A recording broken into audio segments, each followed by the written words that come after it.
For the purposes of this, I think I'm going to go ahead and consider the Bone Wastes a separate zone, because it functionally is. Might as well, right? So I'm looking at the WoW audit sheet here. The WoW Mega Man sheet. And Terakar is actually not doing terrible, all things considered.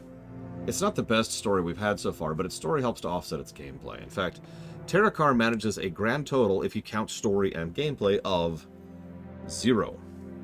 And if that doesn't sound good, then you haven't been paying attention to this freaking game. So far, only 3 zones have managed to reach the heady heights of 0. Oh, sorry, only 1 other zone has reached the heady heights of 0. Hellfire Peninsula. Yeah. Anyways, let's go ahead and move on. Oh, I actually need to do this. Sorry, this won't take long. So I just remembered something.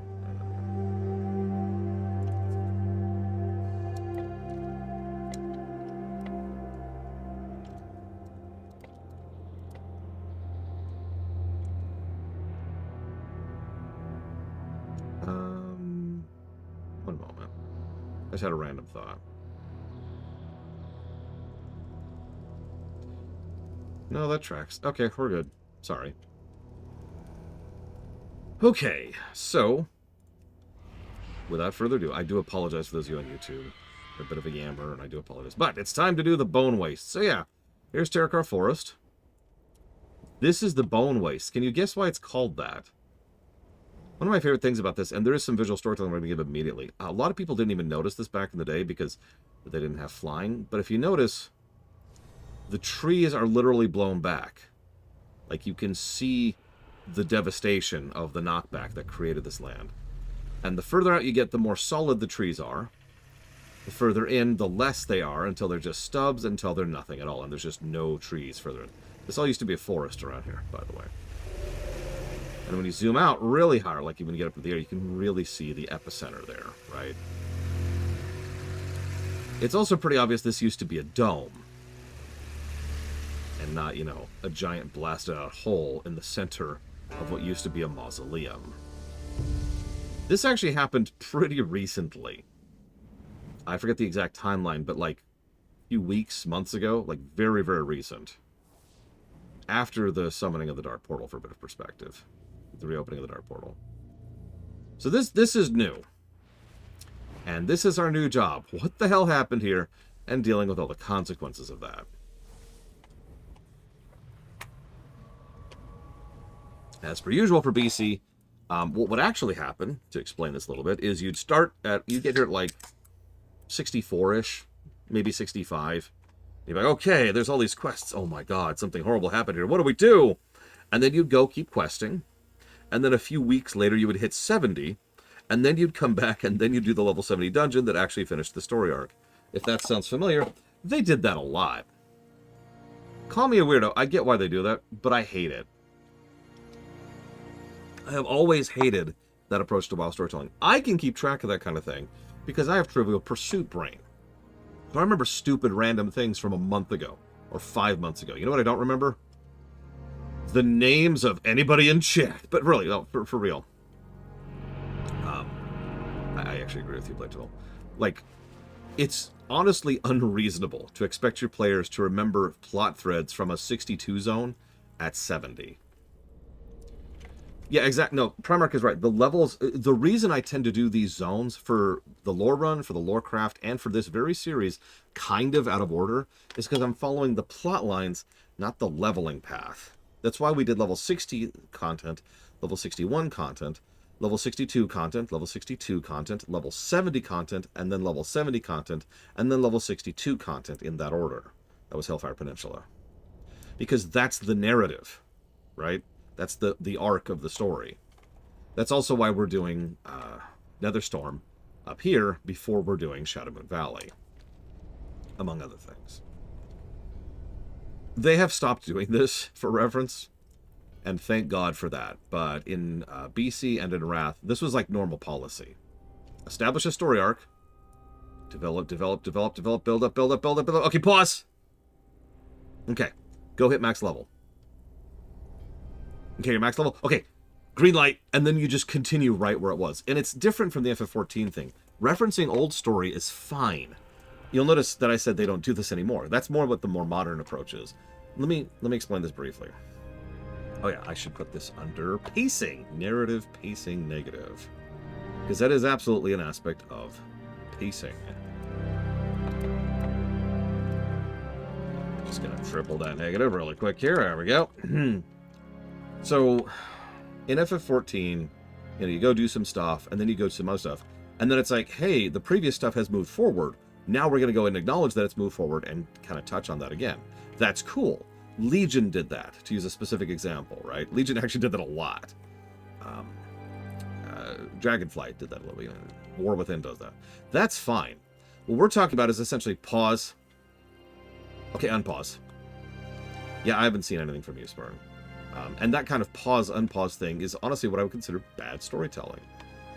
There is one other interesting exception. So I mentioned they didn't do that again after BC, except for one expansion. BFA. Because of course BFA would do this, right? Let me tell you, I'm gonna avoid all names and spoilers. All you need to know is this. So imagine a story is 3 chapters, okay? So chapter 1 you see the moment you start BFA. It's the first cutscene you see upon joining BFA. Chapter 2 is immediately after that, after you do your first few couple of quests. And chapter 3 is after you've finished all 3 zones, maxed out your level, completed the endgame quest arc, and then you get a brand new quest arc to go finish chapter 3. This is not an exaggeration or a joke. I'm sorry. That is not good pacing. Ignoring the fact that this is an MMO for a second, if that was happening in a single-player game, I would be like, what? If I could use another parallel, imagine for a moment if Cecil's like, no, I've caused horrible devastation. He picks up Rydia's like, Rydia, I'll do everything in my power to protect you in order to make up for the sins of the past. And then you get to the moon, and then on the moon, Cecil's like, I must become a paladin in order to make up for the sins of my past. And Yang's like, I don't know if I trust you. Ignore the last 20 hours of gameplay for a second. Like you see the problem, right? It's so obvious. I feel silly for explaining it. Thank you, Zabariel. I do appreciate your kind thoughts. Yeah, well, Yang made it to the moon. It's just he kicked all the way to the moon. Yeah, no, there are MSQs. There have been MSQs since vanilla, if you want to get technically, but even in BC, there are 2 major story threads going throughout BC. One of them heads up north, and that concludes with Keldanus. Come on. And the one of them heads south, and that concludes with Black Temple. But, like, I don't blame people for missing that. I blame people for not reading, that's different. But I don't blame people for missing that because the pacing is absolutely all over the place, right? And the truth of it is what they did is they chopped up the story and just kind of distributed it, right? Just wherever they felt like it. And that really is the problem in a nutshell. Oh, by the way, speaking of distributing stuff wherever they want to, Terrakar here has 4 dungeons. It's those ones right there. How many dungeons do you think Nagrin has? Really quick, before I tell you. For a bit of perspective, Hellfire Peninsula had 3, and Zangarmarsh had 3. Terrakar has 4. So Nagrin, of course, has... Leitval says 7. Anybody? I'm not sure if anybody else has a place, so I'll just go and answer. Nagrin has 0. Well, that's okay, because surely Blade's Edge has 0. Oh, it's okay, because Shadow Moon Valley has 0. Thankfully, Netherstorm rescues from this. Netherstorm has 3. But, like, what? Distribution. Think about it. Again, they get better about this later. I can't wait to be done with BC. All right, let's do this. Enough yammering. Stop talking, Lauren. Just play the game. Ahem. You've traveled far and bear news from me. Yes, Reloc's tale is grim. As you can see from the state of the caravan, there's much sorrow and darkness in the forest of Terrakar. Yeah, because we're technically in the forest right now. If you haven't noticed that. Vale Skith lies to the northwest, and to the south of Shatrath. It is a secluded grove of the forest. It's rumored that a colony of Sketsis have constructed a maligned altar of worship. This dark stone of Terok must be purified if the Sarakoa are to be redeemed. Take the rod of purification and cast it on the dark stone. Okay, sure. Number of dungeons in Portland? I don't know, I've been to Portland. Greetings, traveler. The trees of this land are ravaged by the power that was unleashed from Auchendu. The foul magic that was unleashed blasted the land into the wastes you see around you. Trees that survived are infested with wood mites. So, go kill them. May the eternal sun... It's very realistic. That's true, you're... I should make a new category for negatives that's called realism. Negatives if it's realistic, positive if it's not.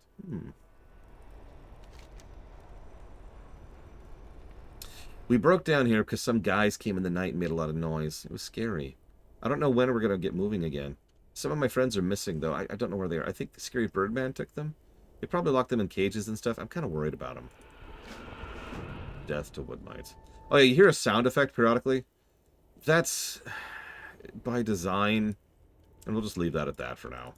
Live another day. Before our caravan fell prey to an attack by the Shadow Council Cabal cultists, scouts were sent to Shatrath to call for help. The guards think we're safe for now, but they underestimate these madmen. I, for one, am not looking forward to having my throat slit by some Cabal initiate in the middle of the night. Do us all a favor. Take the fight to them. Actually, no. This sky goes all the way back to vanilla. Speaking of which, I didn't show off the sky properly. So you've seen the wastes, right? You see the devastation. Let's go back into Terracar for a second. So here's our skybox. Now, a lot of people say the skyboxes in BC are really, really good. So those people are obviously on crack. But if we go into Auchindoun, at some point, it turns into that.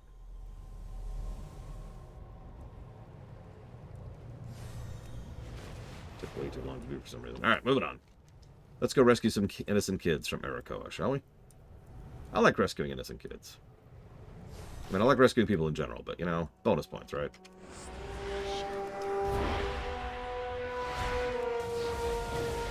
Let's rip your mind out here.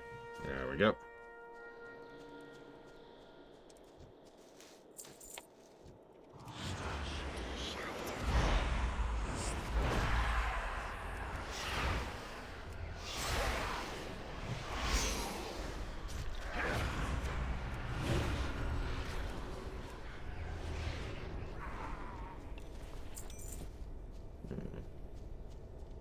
By the way, this is yet another quest where you have to do a thing to do a thing. They really liked those quests back in BC.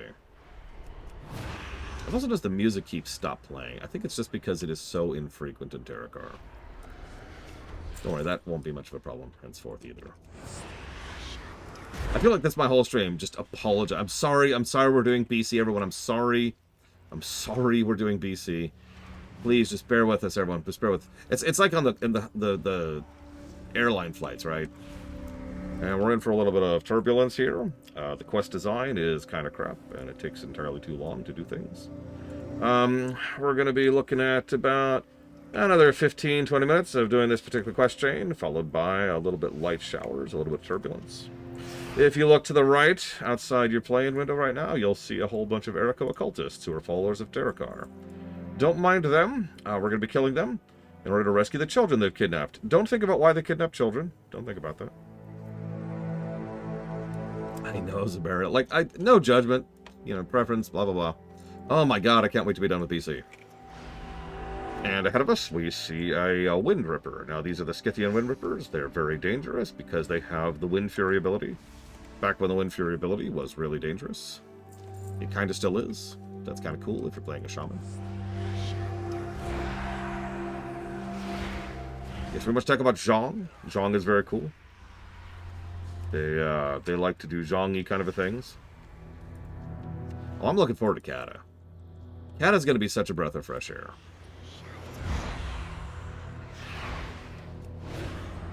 I've said it before, I'll say it again. WoW started to become a good game, co-op game, in Kata. That's when they officially started moving towards being less of an MMO and more of a game. And as we can see ahead of us, there's a Scythian Dreadhawk. They like to stand at range, like jackasses. Make sure to kill them as quickly as possible. It's going to be another 15 minutes before we finish this question. Everyone, make sure your trays are in their upright and closed position. Make sure your seatbelts are locked, and have a good rest of the flight.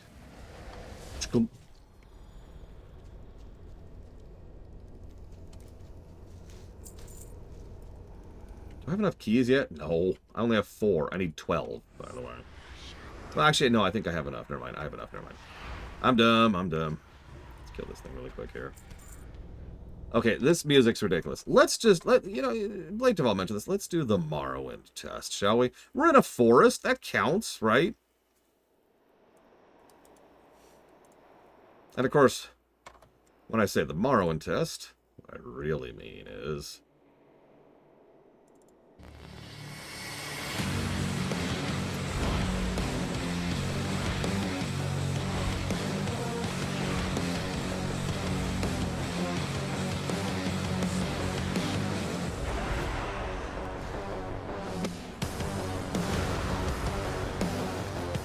I mean, we're grinding our agility very, very esoterically, but we are.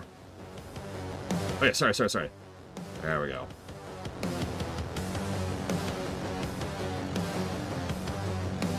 Yeah! Die, monsters! Woo! Time to kill everything. Rip and tear. Ignore the shadowy apparitions. They're all part of the program. There is no escape. Yeah! Yeah!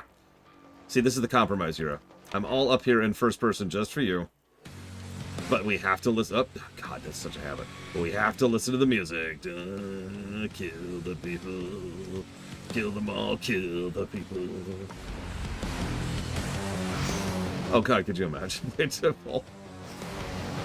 Yep, this is for you. Oh, God, I can barely tell what I'm doing up here. Yeah, rip and tear. Rescuing children to agility, yeah! I can't even see what I'm doing. Oh, God. That's an elite. Die, elite.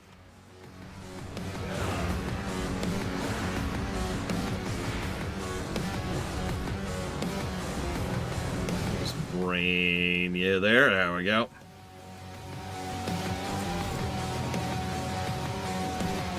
Die, monster. Die. Oh, I'm dead. I did. I wasn't even looking at my health because I was in first person mode. Well, okay, now we're dead. Now we have to have very morose music here. We have to take this seriously. Yura's right. We have to treat this with all the seriousness, sincerity, and severity that this requires. So we'll have very, very sad music now.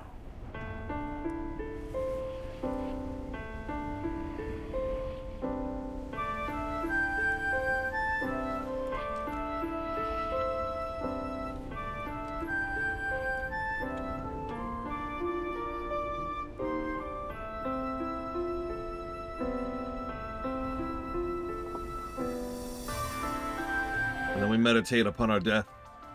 We must arise from the ashes of our own corpse. It's very metal when you think about it that way. We must use this defeat to grow ever stronger, ever more powerful.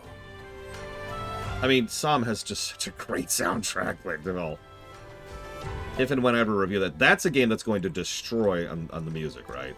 Music direction, song, and music. It's going to hit all three, just like FF6 will, and Chrono Trigger. I noticed my shadows are doing that weird thing again, so we're going to do that. Make that stop happening. Okay, that's 2 little shadows. We need more shadows than that. There we go. There's some shadows. Nope, they're still flickering. Whatever. That's a new bug.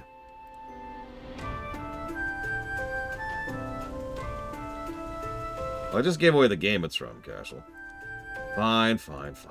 We'll play a real sad music.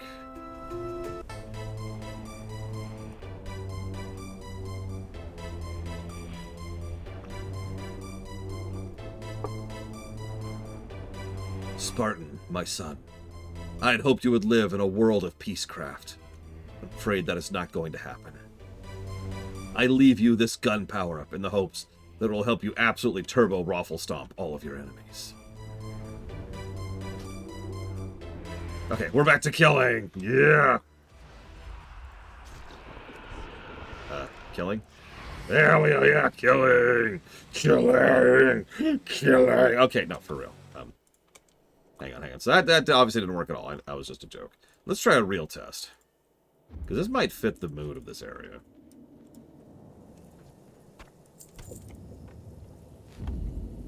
By the way, just to complain about this quest for a second. Did you know you have to rescue 12 children, and the keys are unique 4, which means you can only carry 4 at a time. The number of children in each prison cell is random.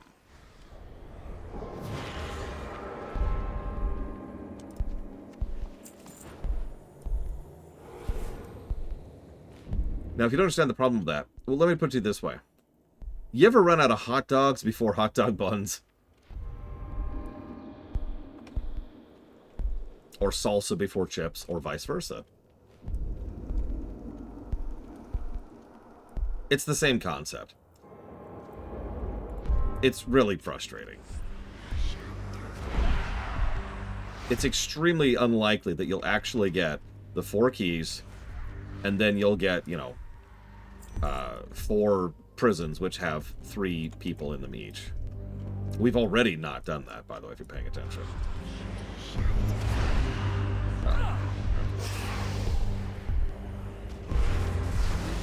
Oh, you dick. No, don't heal yourself. I jab spikes into your brain. Oh, nice, Braven. I don't think I've ever had that good of a luck on that. Where am I at? I need 4 more kids. Let's see if we can find any kids to rescue.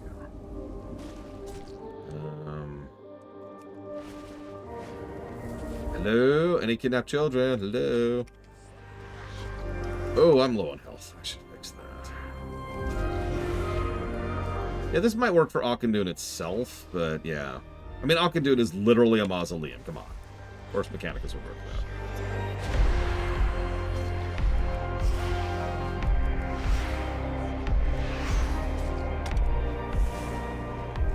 You know, I don't use this button enough. Ha! You cannot stop me. For I have the power of turning into a cloud of death.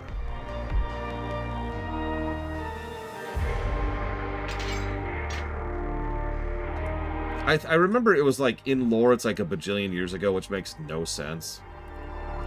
So, we're gonna just ignore that forever. Yeah, I would agree with that, but... like I said, I don't think this works. I think I agree. For once, for the only time ever, I actually agree with your... But that's because we're just building up to it. We're building up to it. So let's move on to the next one. Okay, so let's go kill evil cultists, shall we? I like killing... Do you like killing evil cultists? We're going to be doing a lot of that in this game. Like, one of the most common things we kill in this game is evil cultists. I know what you're thinking. Do we kill any good cultists? No. There's no such thing. All cultists are bad.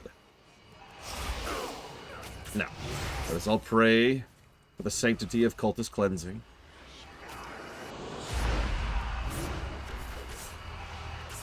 Unfortunately, I don't know anything about character transfers, Magister. I'm sorry. I know there was a thing that you just sparked a memory.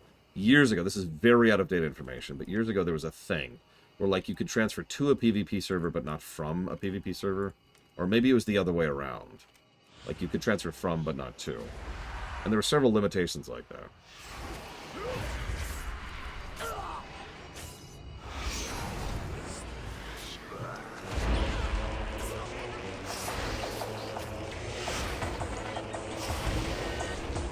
Random? It's not a random. Okay. For me, I'm just slowed. Horribly, horribly slowed. The Legion reigns, for we are the Shadow Cabal, and we're dumb. Really dumb.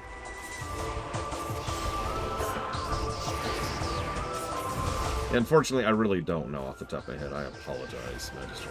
You know what? This button configuration doesn't work. Let's do this instead. That'll help. Hey, Cabal orders! The message bears a dark seal, and the language seems somewhat familiar. It appears to be encoded. Perhaps someone at the refugee caravan will know about it. That's it.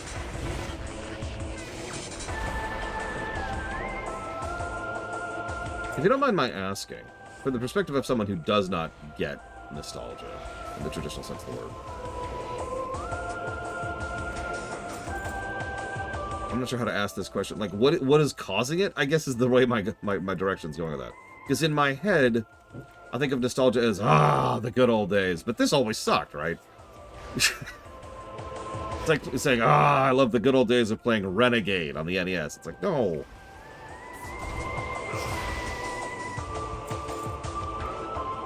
Like, I don't get it.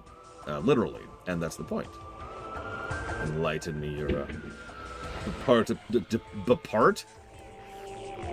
impart your knowledge upon me. Let me gain from it. Let me grow. And use my tremendous power to consume it. Yes, yes. And with this, I will be able to destroy all that lies in my path. With the knowledge of nostalgia. I might call it nostalgage.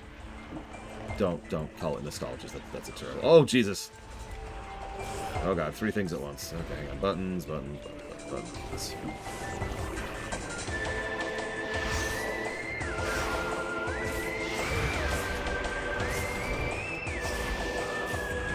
Everything's fine. Everything's fine. I'm not all dead. Oh, okay. See, that actually makes a degree of sense, Cashel. They say ignorance is bliss. And that's stupid. However, I do understand the prospect of being less aware of how bad the world is. Which sounds like a really horrible way to put that, but, I mean, that's how it is. Spoilers, the world has always sucked. In fact, from like a species and a civilization level, we've been getting consistently better over the course of millennia. So, you know, things have always sucked, you know what I mean? There's just suckitude all around. But we didn't always know that, did we?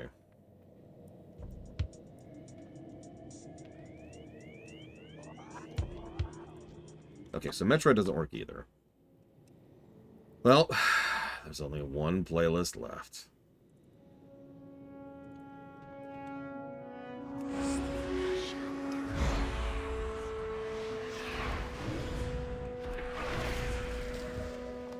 I do not like doing this quest on a non-AoE hammer. I have an AoE, it's got a cooldown.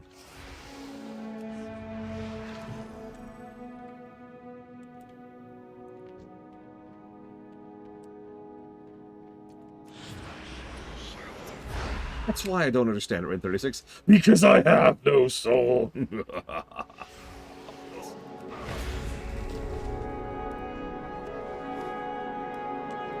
So anyways, yeah, these are the wood mites that we're killing.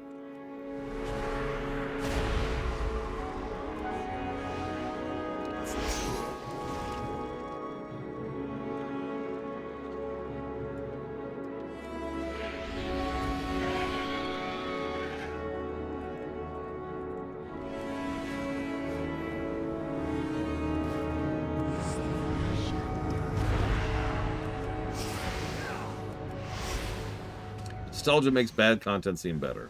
I mean, yeah. That is how nostalgia usually works. I think it might be more accurate, though, to say that nostalgia doesn't care about the quality of the work in question. You know?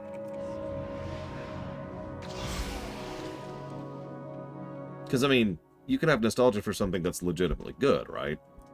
We tend to think of nostalgia as being nostalgic for something that's bad, but really, you can still be nostalgic for something that's good.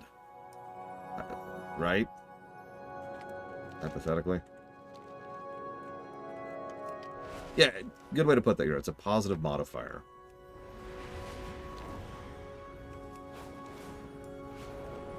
Listen, Spartan, I'm trying to catch up to you here. You gotta give me a second. These Doomsday cultists. Not one thing, it's another. See, the Warrior of Light just absolutely adores killing gods. We love killing Doomsday cultists.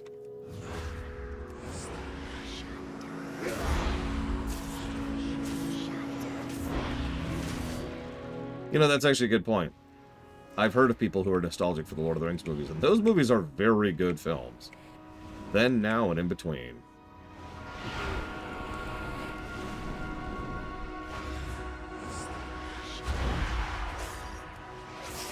Also true, Rain 36. I've mentioned before I do have a small amount of nostalgia for one specific thing. Points if you remember what I'm referencing.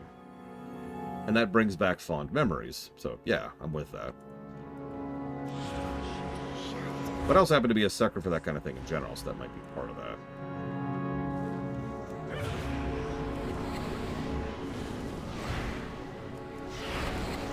I mean, speaking as someone who is an unabashed MCU enjoyer, or I guess I should say, was an unabashed MCU enjoyer. Yeah, I feel that one, Spartan. Is that it? I need more termites. I need to terminate more termites. I need to not be in aggro with this. I need to go over here. I need to pull this thing very carefully so it doesn't murder my face off. You know what? Yeah, 90s Taco Bell. That's actually a good one. You remember when Taco Bell was really good? Like, not just now where it can be good if you got a good Taco Bell and in the right circuit. No, I mean when Taco Bell was good.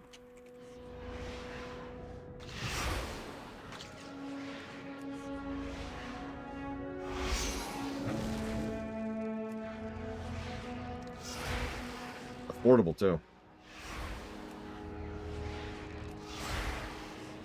Taco Bell actually has an ad running right now, which pisses me off. And it's like, you can get 2 tacos for $7. What is this, the 90s? And every time I see it, I'm like, no, because it's not 70 cents. Assholes. That is a slight exaggeration.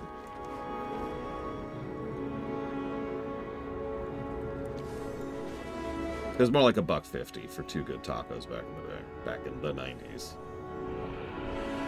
Hell, I used to get Taco Bell with change I would find in the frickin' streets. Were the Avenger film that good, or is it just they were a novel thing? Well, that's an interesting question, Lenny Ruth. I'm going to admit that I've never reviewed the MCU films, so I cannot say with total certainty they were good. However, I have done a rumination on them, and I can say with fairly good certainty that they were pretty decent films. Even the ones that are usually considered the bad ones, like Iron Man 2... and Thor 2, and I guess that's it.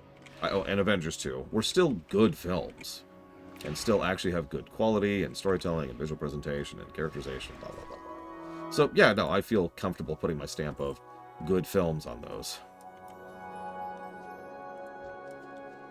Iron Man 2 suffered from having no idea what it wanted to do. And I stand by that. Iron Man 2 should have been a really good film.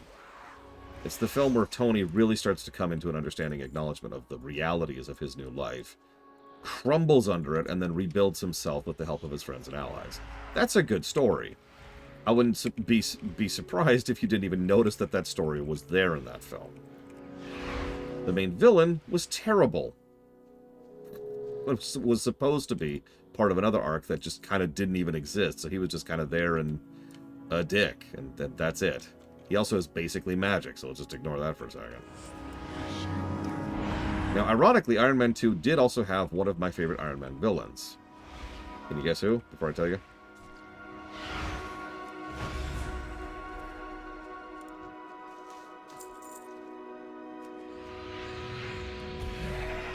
Bingo. Hammer. Hammer was a great villain, a perfect foil to Tony Stark. Hammer's actually decently smart, all things considered, in charge of a fairly large company with a fairly large amount of backing to it, and under most circumstances would have absolutely dominated the weapons-making industry. He just happened to exist alongside Tony Stark. And so, of course, he constantly tries to emulate Tony Stark, and can't, because he just doesn't have the same type of charisma. Yeah, but he also happens to be played by an amazing actor, who's one of my favorite character actors in all of Hollywood. So, like, Hammer was great.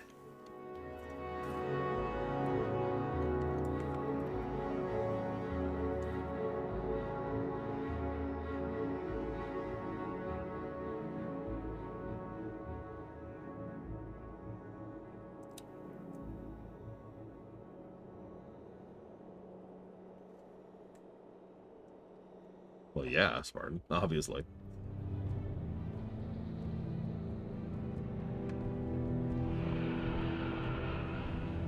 Yeah, exactly, Caraway noise. It's just like, god damn.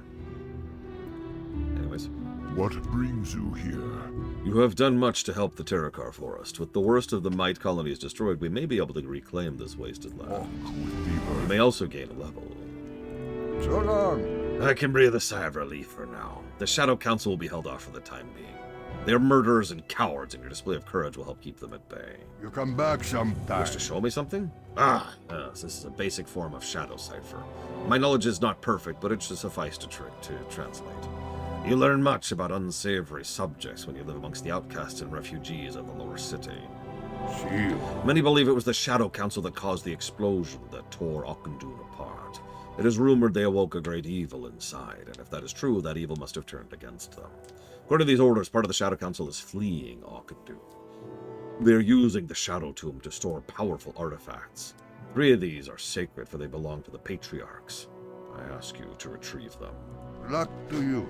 You got it. I mean, you got it. Also, I saved you. You found my friends! Well, now I have someone to play with. Thank you, mister. Since I have kids to play with, maybe you'd like one of my toys? Then you'll have something to play with, too. Yeah, sure. I immediately take it out of inventory right in front of the kid and throw it on the ground. I just give it back to the kid. I'm not a dick.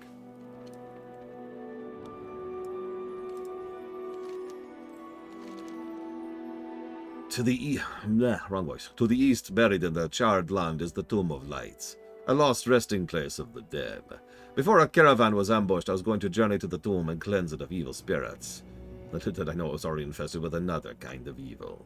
Even now, the Ethereals plunder the bodies of the fallen for trinkets and keepsakes. There's little I can do while our caravan struggles to survive.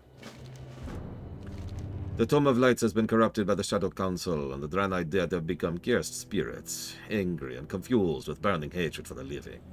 Enter the tomb, seek out these tragic victims, and give them the rest they deserve. You got it. Yeah, it's actually our second reference to Ethereals. We haven't really talked about them yet. They just kind of show up. And, like, we don't really discuss the Ethereals until Netherstorm. That's another weird thing. Here's this brand new race. Don't worry about them. We have an entire dungeon dedicated towards them. As part of the leveling chain, don't worry about it.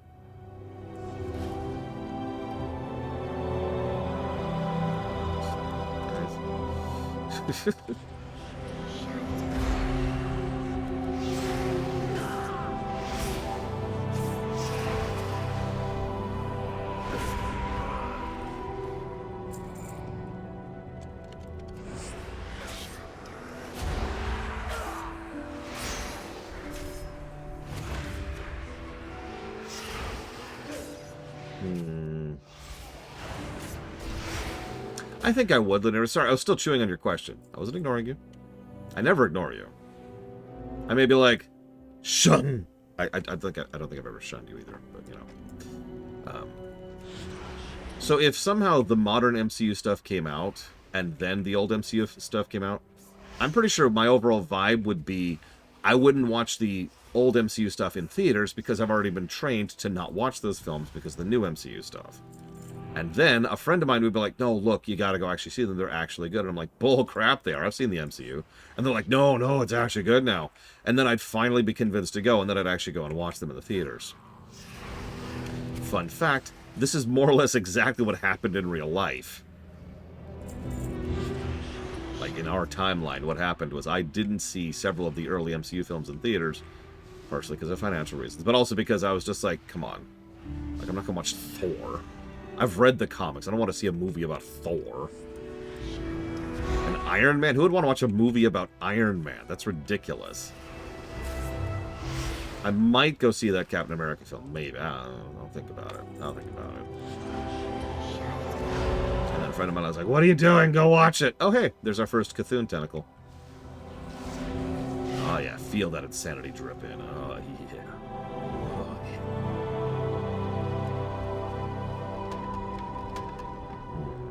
You know, what might actually work out here? No, not that one.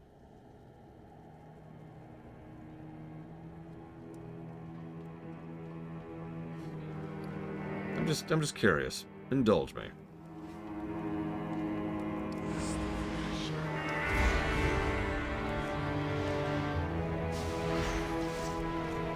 Yeah, I actually am shocked they didn't make a second WoW film. I mean, it's literally the same composer, Magister. It better fit. Let's do a triple pull. I'm tired of these guys. Stop existing.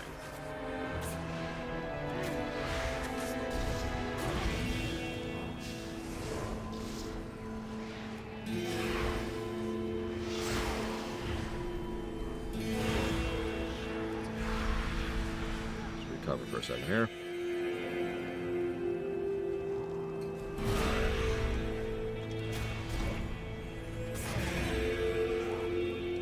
The WoW film is definitely one of those great film with asterisks situations for me.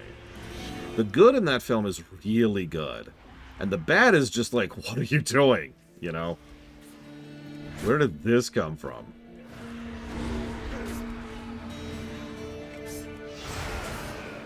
Yeah, the only human I liked in the entire film was, Adger. It's a good film. I recommend it. It's just, it's a very strange film, and they definitely bounce around a little bit in quality throughout the course of it. Can I just say Gul'dan was actually really good. Like, way more better than I was expecting him to be.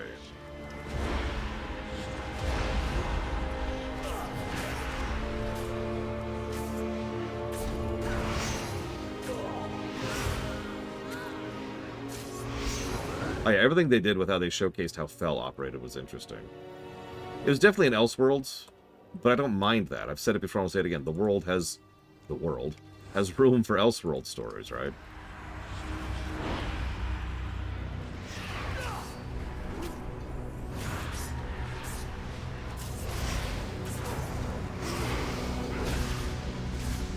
Exactly, Kira White Noise. Movies need to be different. They need to change it up in order to function.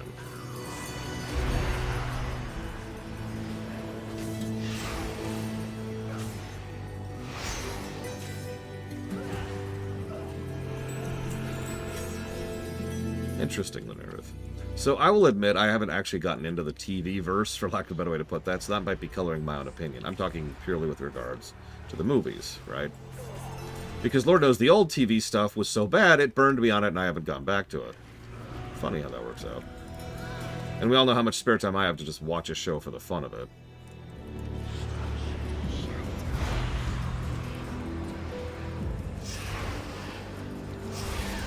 One of my favorite little tidbits of characterization for Gul'dan, it's actually really horrible, but it is still, like, indicative, is Gul'dan, at one point, a Draenei woman is begging, you know, please, please, let my child live. And, you know, Gul'dan says, what's he saying? And then the guy translates and says, but I need them. I need them all. And that just, there's so much implied there. Not like Gul'dan has ever been a good person, but it kind of helps to get into the mindset of where he's coming from here.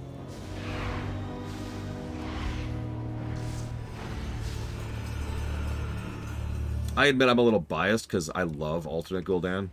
Not vanilla one. Alternate Gul'dan. He is a fascinatingly horrible character.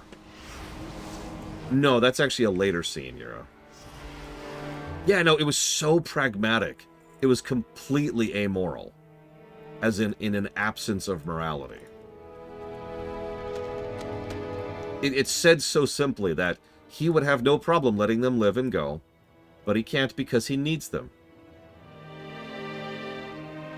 That's it. That's the totality of their worth to him as living beings, is as fuel.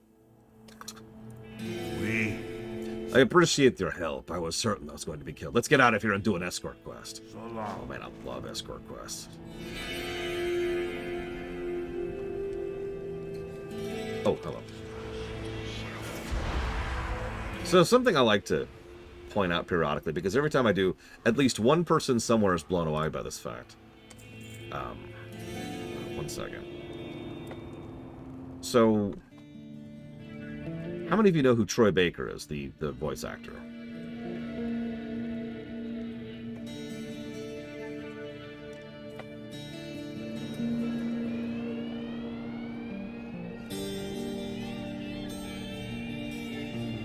No, you're thinking of Matt Mercer, Magister. Troy Baker does a whole lot of stuff. He's actually done a lot of roles. He's one of the big voice actors right now. I actually don't know Spartan, truth be told. I haven't looked into it. And if I'm going to be honest, I probably won't. But what I do know is that he's an extremely good voice actor. But he's a specific type of good. So I've talked about this before. Some people are very, very good voice actors because they can put nuance and verb and tone, and they can just really do a lot with their voice. And some people are good voice actors because they have range, to the point where you can hear them talk alongside each other, and you can't even tell it's the same actor. That one's Troy Baker. Troy Baker voices Gul'dan.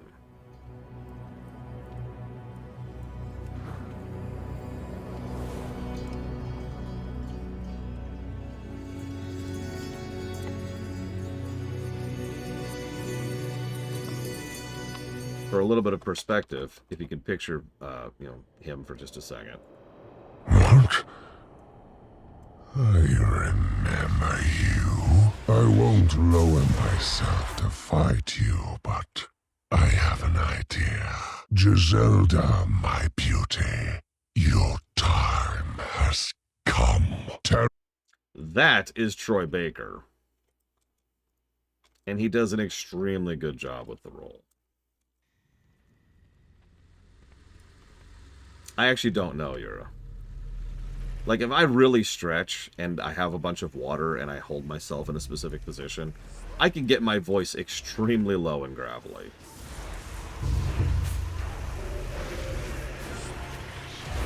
I've actually proven this because if you ever heard my FF9 Theater, first of all, why haven't you?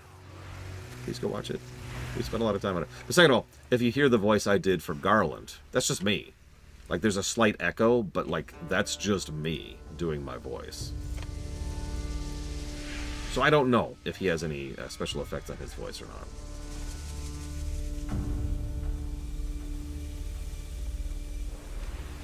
Either way, that's Troy Baker, and he does a good job of it, which is just all I was going for there. Do the undead voice. Hang on, let me gargle some gravel. I'm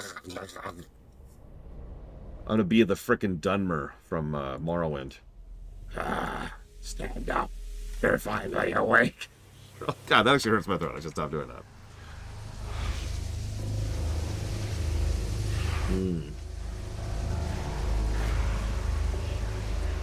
Oh, God. Okay, that was actually close. Ignore my health. It's fine. Everything's fine. Well, my gnome voice. I've just been practicing my gnome voice for years because it just keeps coming up, right? It just keeps coming up that I have a reason to do the gnome voice. So I get a lot of practice in doing that particular. In doing the particular things I do in order to produce the gnome voice. I literally hold my throat in a slightly different position in order to try and get across the very particular cadence that's required.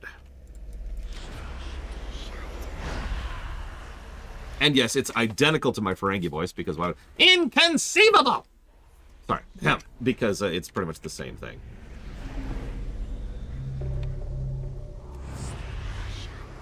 Oh shoot, I should have healed.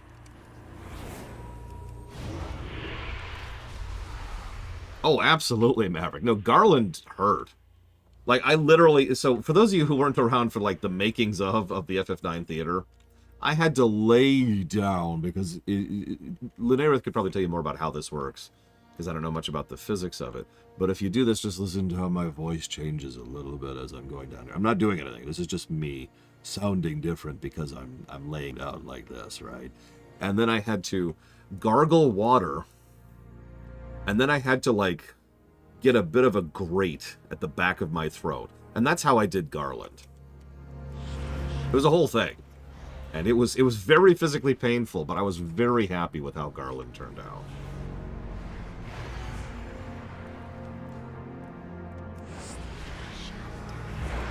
I could have used AI!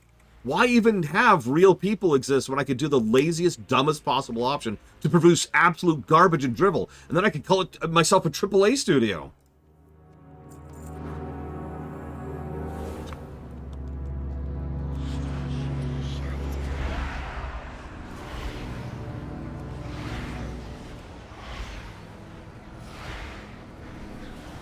Yeah, Maverick is an excellent voice actor, and I leaned on him a lot. But his one and only weakness, speaking as his voice director, was I could never get him to do any deep voices. Like, he was really good for a lot of roles, and like we had a joke for a while there that pretty much all the NPCs were Maverick, but that's not an insult in any way. Like some other game voice directors I could mention, I understood the value of having really good actors for NPCs, and Maverick really added to the flavor of a lot of just, you know, the characters, the NPCs that exist throughout the course of the game. And of course, he did a really good Baku. I did actually shift his voice down for Baku, but he did such a good job with the intonations of it. I had to keep him for that.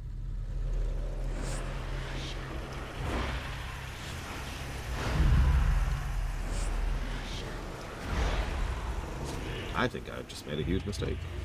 Yeah, okay, so we're going to go line of sight a little bit. Excuse me.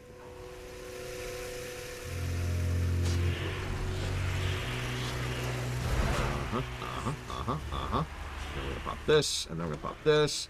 We're going to pop this, then we're going to pop this, then we're going to pop this. Oh my god! Oh, Jesus. Okay. I can't believe we lived through that.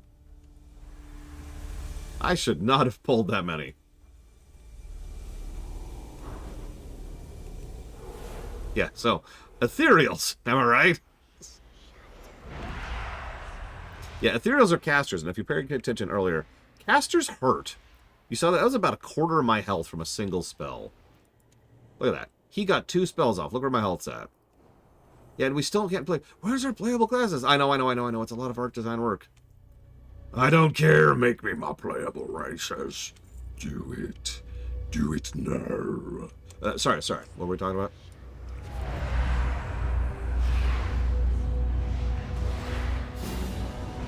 Alright, if you play Ethereal, I will allow you to then pick a race of your choice.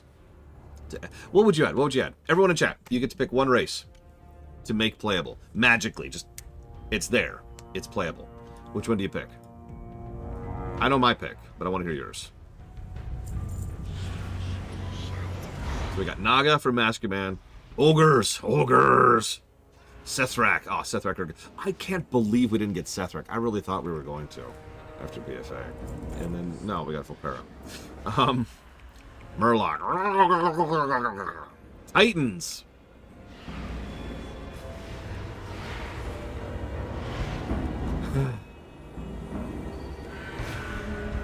Make a mockery of this institution, sir. Ethereals, yep. As Ethereals again. Old gods. Okay, so we'll put that which one sleep over in the Blade Traval corner over there. Brigwin also says Naga. I like Wenlock's answer, which is Tuskar. Magister says ogres. Ogres are actually really popular. In fact, Metzen himself is the only one who's ever spoken openly about this, but he has wanted playable ogres since vanilla. Like, come on. Just do it. Pull the trigger. Pull the trigger. Let us play ogres. Come on. All right. The ogres had an issue with size. At this point in the game, this is effectively a solved problem. Ironically, we may be at the point now where they'll just never do it because they've just got too much else work on their play, right? Like, I wouldn't be surprised if they don't add any new non-allied races from this point onwards, to be quite honest.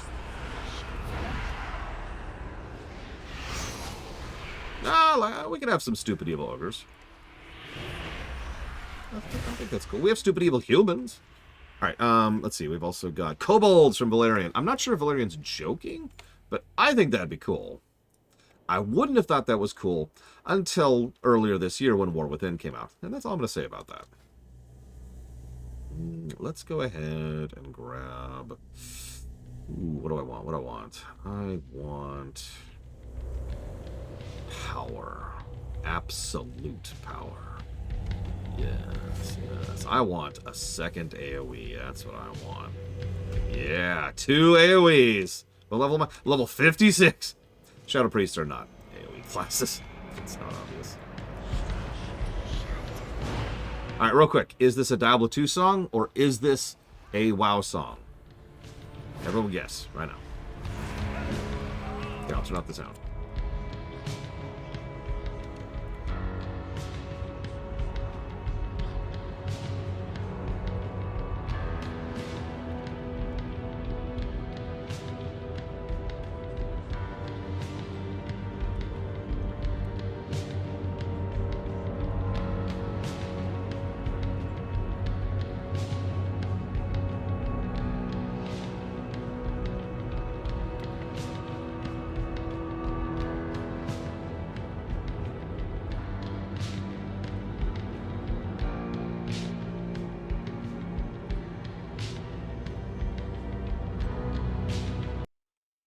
So it is, in fact, WoW. But if you're wondering why I say that...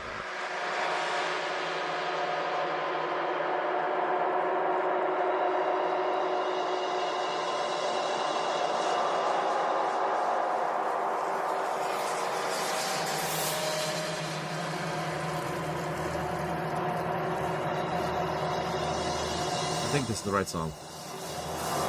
Oh, we have to get past, like, the preamble part of the music.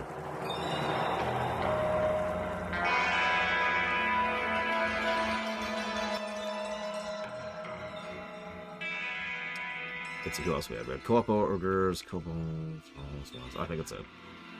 Did I miss any? I don't remember Ashkahet's music. Wait, no, I do. I was just listening to it last night. It's extremely good. Taskar Ogre. Knoll. Ooh, Knoll sounds cool. I like Knoll.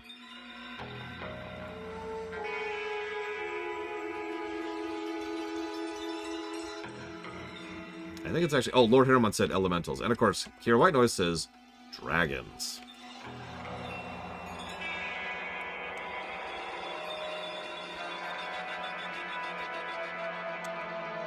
Yeah. No, I like all of those. Let's just make all of them. Boom! They're all playable now. But, in order to play a new race, you have to buy a race pack. Race Packs has a 5% chance... Oh, here we go. Hear the way he's doing the drums?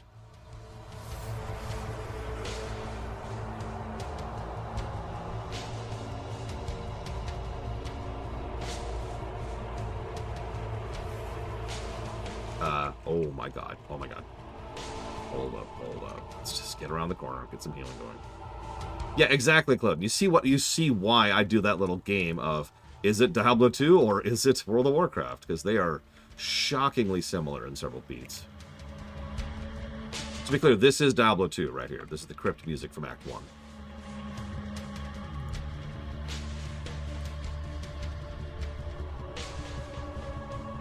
There's our Draenei.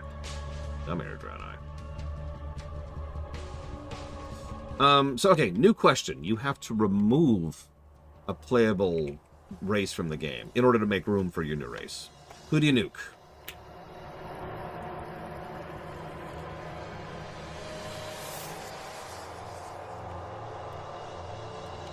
I actually have my pick. It's too easy, so I'm going to make myself pick another one because my initial pick is basically cheating. It's a lot of people picking humans. Although, interestingly enough, with that, as I've already mentioned, humans probably shouldn't really have been in WoW at all. Certainly not as a major superpower. I know, I don't want to go down that rabbit hole again. I'm just bringing it up again. I'm fine with humans being playable, but like Stormwind, the polity really shouldn't be there. Anyways, nuking humans, I'm with it. I'm with it. I wonder who the default race would be if we nuked humans. Whoa there, whoa there, whoa there, whoa there. Oh my god. Oh my god. Okay, okay. Wrong button. Oh shoot, wrong button.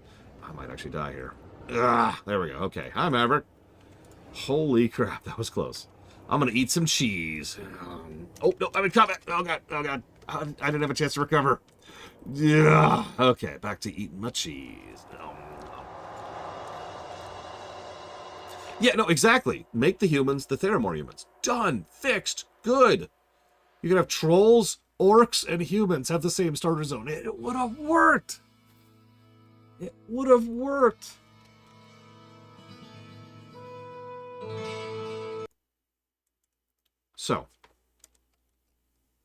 So my answer is cheating. Get rid of the High Mountain Tauren. Explain to me why High Mountain Tauren exist. Like, go ahead. I'll wait. How many of you in chat are like, who or what are the High Mountain Tauren? In which case, thank you for making my point. That's true. They have different horns. That's right. And that's it. They're just Tauren. They're just Tauren. By the way, Lightforged Draenei. Same problem. Both sides have a very, very, very basic, bare bones initial allied race, which barely looks different. That's the High Mountain Tauren and the Lightforged Draenei. Nuke them both. Gone. Done. But again, that's cheating. It's too easy of a pick. So I have to get rid of a real race. So, let's see. Oh, is there one over there?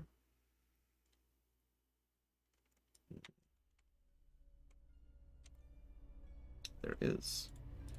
Excellent. Oh, hang on. In-game music, sorry.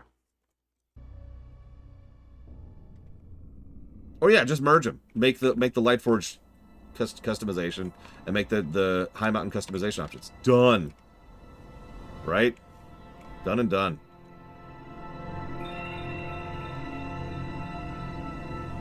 And yeah, we could do a lot of merging, to be quite frank, to fit that. I mean, we have 3 dwarves now. I'm not complaining. I'm just saying. I know Eredin are kind of fundamentally different. It's just, come on. Okay, I should be able to mount here. Nope. Nope. Nope. There we go. I'm out. Whee. Okay, so nuking a real race in order to make room for what I would pick. Oh, by the way, what I would add to the game? Nerubians. I am actually shocked nobody else said that. I figured somebody would.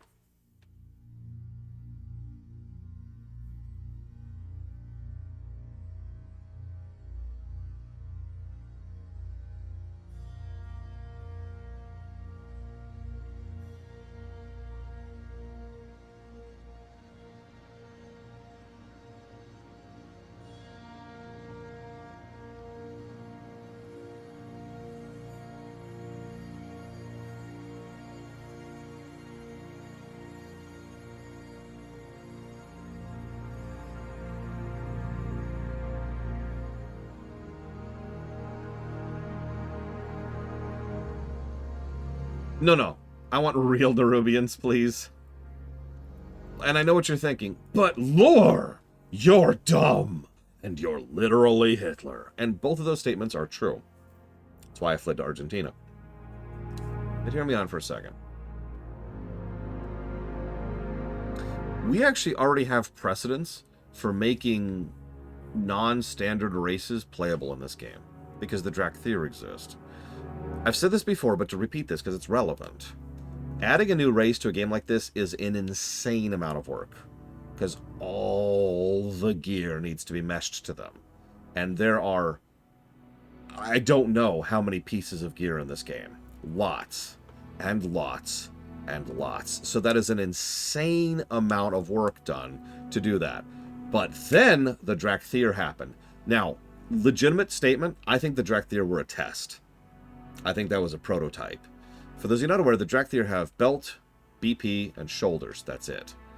Now, obviously, that's still thousands and thousands of pieces that have to be meshed, but that's a lot less than everything, right? So, now we have our precedents.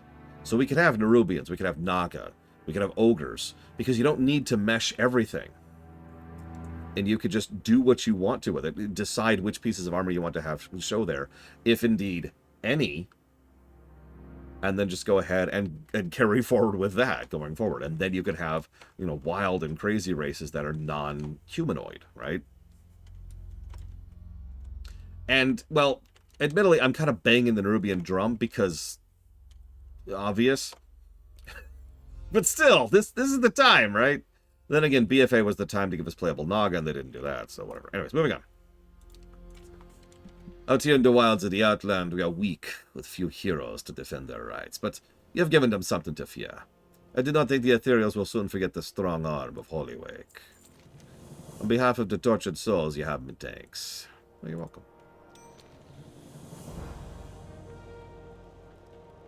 Yes, Centaur, Nerubian, Naga, Ogre. We have several interesting and fully fleshed out, like what I would call major races, right? Races that have enough, substance, culture, backstory, etc., to have a place at the stage, for lack of a better way to put that.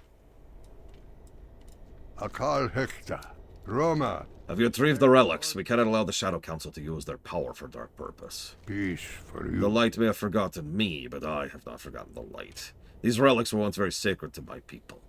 Allowing the Shadow Council to use them for evil is unthinkable. Go on then.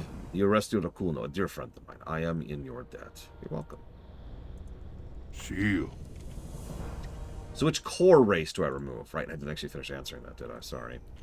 Let's see. So I have to remove a core race. Can't be an allied race at all.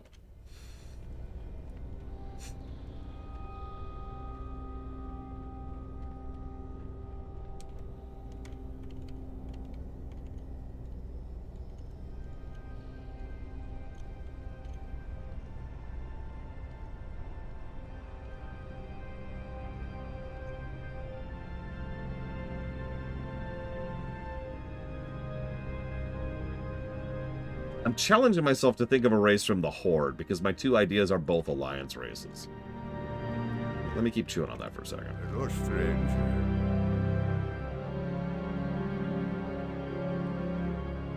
The bones of the dead Draenei litter the bone waste from the explosion of Auchendu.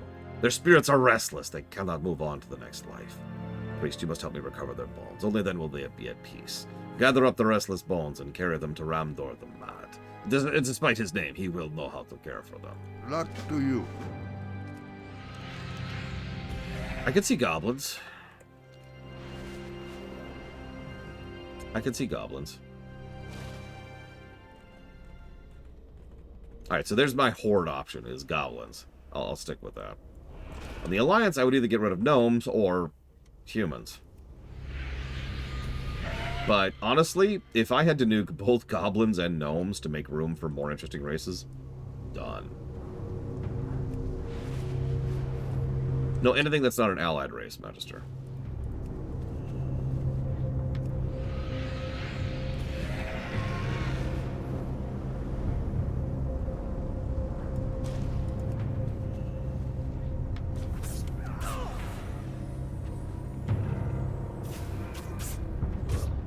Yeah, we could get rid of Worgen.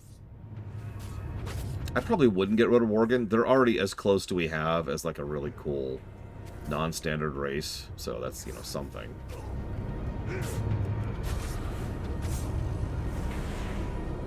It's worth dying to not fight these mobs. Oh my god. Leashing.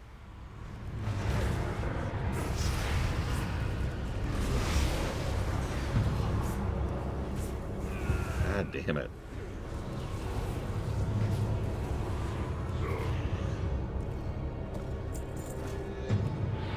Yeah, Volpera aren't core. Ironically, though, if we think about this logically, if we get rid of gnomes, we'd lose mecha gnomes. If we get rid of goblins, we'd lose Volpera.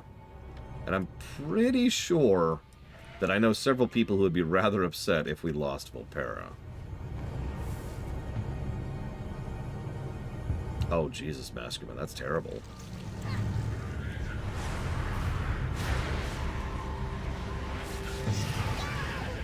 I could live with losing Pandarans. Speaking as someone who has a Pandaran who I really enjoy playing as. And of course, Pandaria itself is awesome, but like, they were one of our first neutral races. Actually, I think they were our first neutral race, excuse me.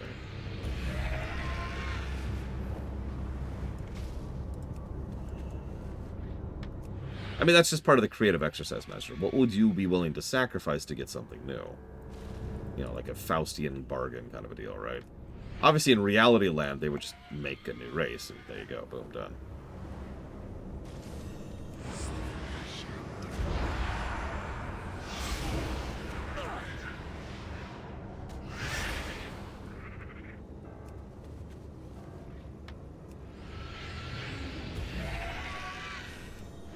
Yeah, trade gnomes for Naga? Done. Naga wasn't even my top 2 picks. It was my 3rd pick. And I'd still make that trade. No, I'm not there yet, Spartan. That's southeast. We're still in the northern quadrant. Yeah, so it's actually funny you bring that up, Europe. One of the biggest questions that has been a question for that is, how exactly do we do certain races mounted? In some cases, it's pretty easy to do. Like an ogre can just be comical, or a Nerubian can just be kind of poised there in a way that's probably making the horse freak out a little bit. But what do we do with Naga? If only there was some way they could, like, drape their tail on the side. Oh, wait! That's already a thing in several games. And done. Alright, let's go ahead and go over here. Because that's a quest that goes down there. So. Yes, that's right. More quests. Infinite quests. That's true. We have seen an ogre mount a spider in Cataclysm.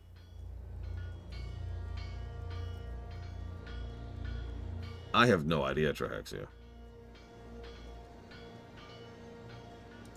The Naru have not forgotten us. Okay, so there's the netherweb stuff. May your days be long. Do I have a go-to here? No, I don't. Okay, cool. Let's just go and do this. Yeah, the ogre's just like, ooh, carry me to my... I mean, ironically, the dragons would be fine for the ogres. Good fortune. Our small outpost is under constant attack. Several nights ago, we were raided by the spiders of the Netherrib Ridge, on the southeastern edge of the Boln Wastes. They poisoned many of our people, wrapping them in webs and carrying them away. Some of our warriors took up arms with little preparation and pursued them. We have not seen the captives or the hunting parties since. We hope that some might still be alive, perhaps imprisoned. Our numbers are few. Will you search for our people? Remain vigilant. Yeah, where the hell's the Tonka? Remember, the Tonka have joined the Horde formally. Where the hell are they? Arcanan Poros. Long ago, a caravan went to Auchendoun with a mission to take a red relic from the ancient tombs beneath the necropolis. They fled, but the relic was their undoing. The relic is evil. It summons evil when touched. The caravan was destroyed to the east. This artifact is key to a terrible plan to defeat Terebus the Cursed. It's a creature you see flying over the Boln Wastes. Help me if you wish, but your life and even your soul will be at risk. Blessings upon your family. Sure, I accept this quest. What? Ah! Oh, you look like you can take care of yourself, Blood Elf. Me and the crew here are gonna go to Bodyguard to the north, where we hit a dig site. The pay's pretty good. All you gotta do is make sure no nasties kill me and my employers. If you successfully make it back here, Dwarf Hobbits over there will pay you. Watch your back. While we're starting, Christor. we'll grab Remember this the lessons of the and read it as we past. walk. Is there nothing that can be done to stem the tide of corruption? My soldiers have been battling the Auchenai for days now with no end in sight. Each casualty, Auchenai or Setar, is snatched from the battlefield, their souls lifted and taken to parts unknown. They will not have it. A proper burial is out of the question, but those fiends will not have their souls. Take this torch and burn every corpse you see. We will not fuel their rituals. Okay.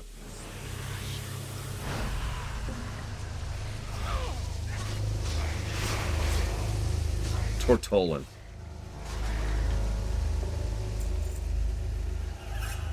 One other thing WoW likes to do is it'll bring up a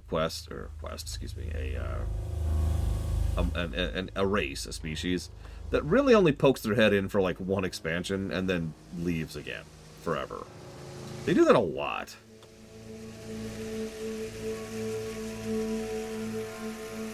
Like, how many people even remember the Vermin from Pandaria? Or the Tortolans from BFA. Or the, I don't even remember what they're called, from the Shadowlands. Or the Niffin from Dragonflight, although they've poked their heads in War Within, too.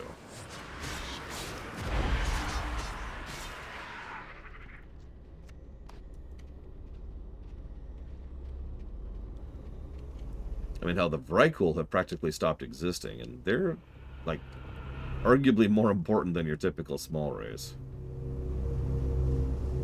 Yeah, the Gorlok have showed up occasionally.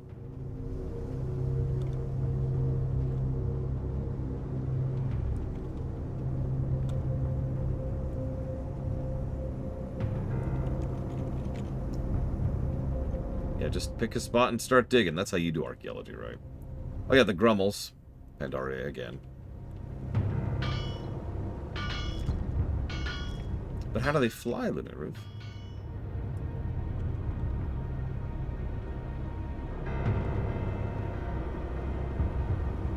Oh yeah, the pygmies from Kara. Excuse me. I think there's something buried beneath the sand. I've almost got it. By bronze brittle bananas. What is it? It looks like a drum. Wow, a drum. This discovery will surely rock the foundation of modern archaeology. Yeah, great. Can we leave now? This desert's giving me hives. Have you gone mad? You expect me to leave a drum without first beating on it? Not this son of Iron Forest, no sir. This reminds me of the time when one of you made a search for Silithus for evidence of sand gnomes. Or that time when you told us you discovered the cure for the plague of the 20th century. What is that even, the 20th century? I don't think he'd stop when we told us that he'd heard Arthas's cousin's skeleton was frozen in a glacier in Winter Spring. I'll never forgive you for that one, Little. I mean, honestly, Arthas's cousin. I don't know, he can't possibly beat the time he tried to convince us we're a figment of some being's imagination, and they use us for our own personal amusement. That went over well during dinner with the family. Oh, you shut your yaps. I'm gonna bang on this drum, and that's that.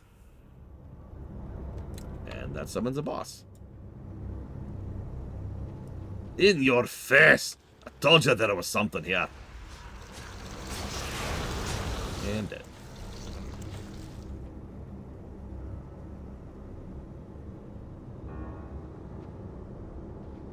You've been tremendous help. Let's get out of here before more of those things show up. I'll let Dwarfovich know he did the job asked of you admirably. It's very easy. All you have to do... actually, I have no idea. Even I have trouble with Dwarven, and I have practiced it a lot if my throat is too dry. How are ya? Boneworm. Oh, fantastic. This may actually be the first time in the recorded history Little has actually made the discovery. See you soon. I'd like to do a little more work for the Explorers League. These boneworms have us all quite intrigued. I've got a drum right here you can bang. Just use it and see what you get. Okay. Off with you. Don't worry, I have the thumper. More money to check something. Okay, that's what I thought. I hope that doesn't bother you. I just thought. I also hope no Scottish people are watching, because they might kill me. Just on the spot, just dead. Strength 15. Whatever. BC quest, am I right? Just burn some corpses. Do. Burn the people. Do.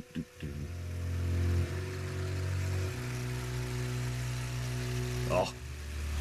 I mean, I've been told my Dwarvish is all over the place. That's why I don't call it Scottish. I call it Dwarvish. Because that's what I'm going for. Dwarvish.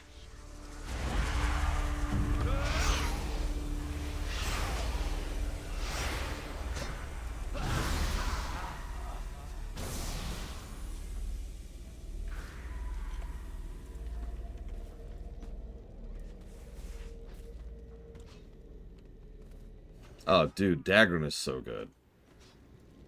And also his voice actor, but he's just good in general. Plus to Dagran.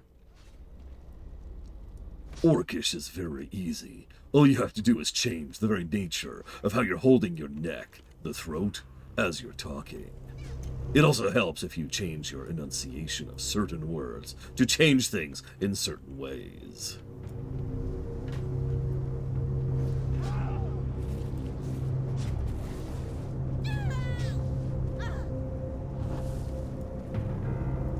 Excuse me, I'm going to go burn the corpses of my enemies. I don't, Flood. Especially since, first of all, I don't want him to, but second, and slightly more importantly, it's worth noting that obviously Dagran has no interest in the throne, but also, WoW in general is slowly drifting away from the dictator format of government. So there's a non-zero chance that they might just kind of drift out of being a dictatorship, of being a monarchy. The Naru have not forgotten us. This is a terrible thing to ask, I know. Do not lose faith. It's not enough. It's just not enough. Dionys A Aka. hero is needed. Our forces are overwhelmed. Ak and I continue to grow in number. Will you be our hero? Return to the field and strike at their soldiers. Keep them occupied so I can see what the hell it is that they are creating. Good health, long life. Very well. The orcs is different. You gotta have the right voice for an orc.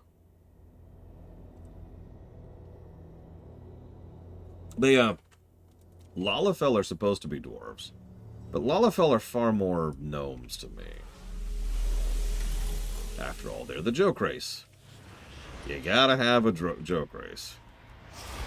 I mean, if you don't have a joke race, do you even have an MMO? Honestly.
Shara has standards.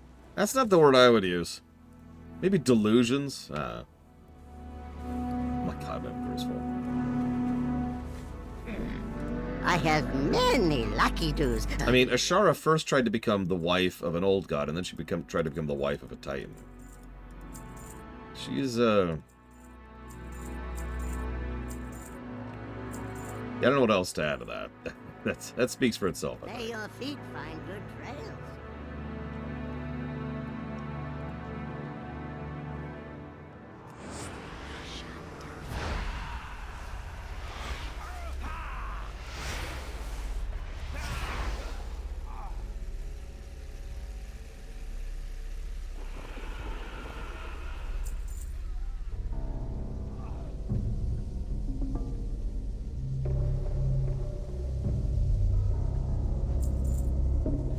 To my knowledge, no, Primarch.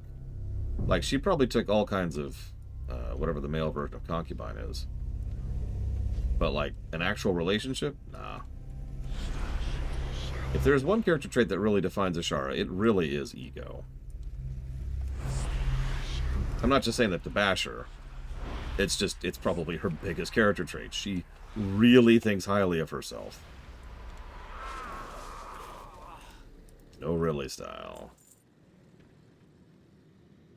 I like that idea too, Baskermouth. I've actually liked the idea for a long time.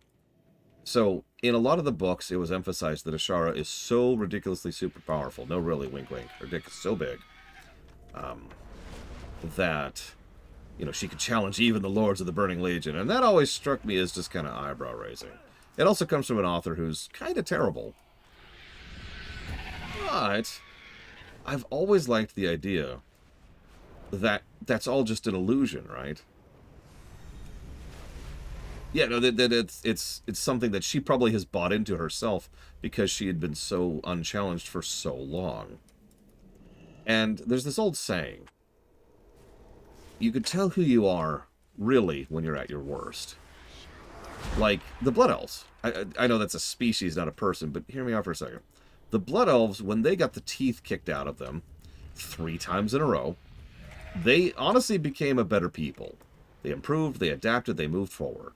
They forged stronger bonds with their allies and fellows, and kind of just improved their overall situation.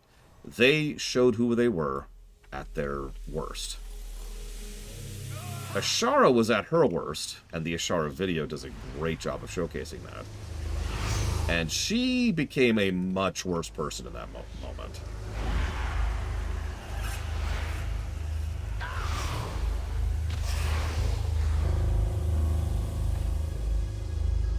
This was not the deal I had made.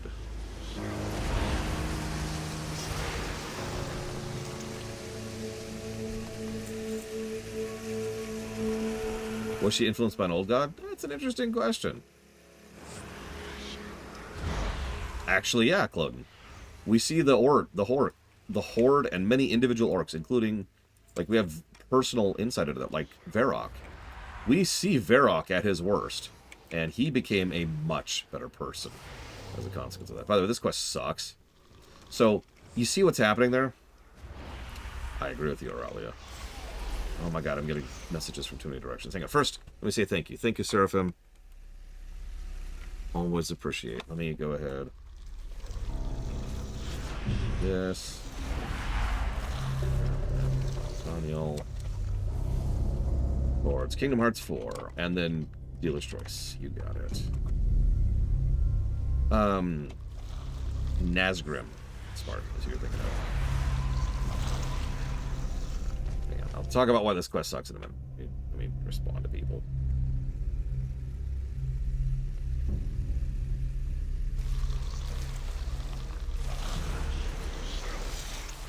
I don't think anybody actually likes Malkorok, except for beating him up.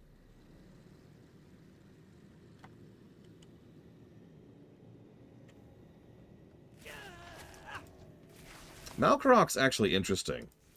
Hey, look, Sand Gnomes. He's one of those characters who has a lot more impact on the narrative than you'd think.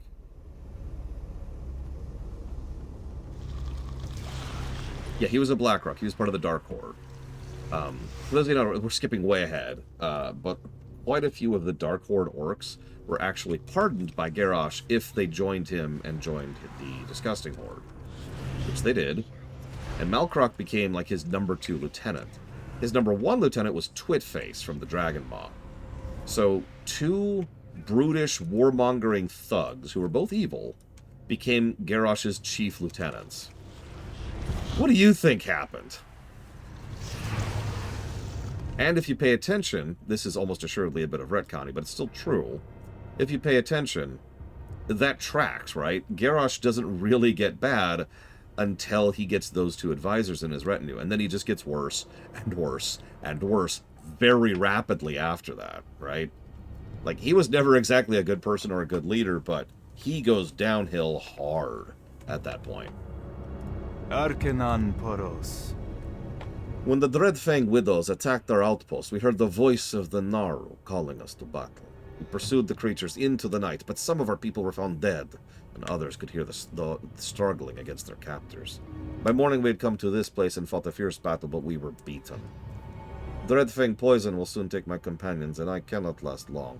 Before I die, I must know the Dreadfang were beaten.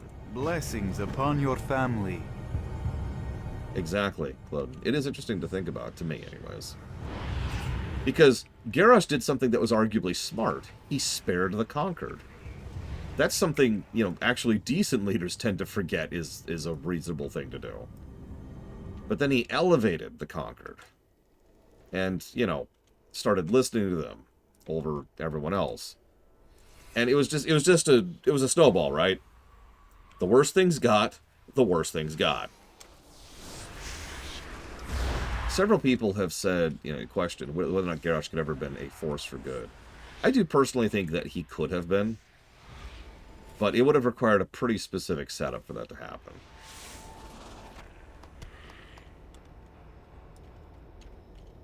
Yeah, that's a good way to put that, Aurelia. Garrosh could have been a Gaius, and instead he became a Quintus. Alright, let's see. Which character would have been a good mentor for Garrosh? Ironically, probably one of his best mentors would have been Varrock. Varrock understood, you know, violence and war and death in a way that, honestly, not a lot of people did, you know?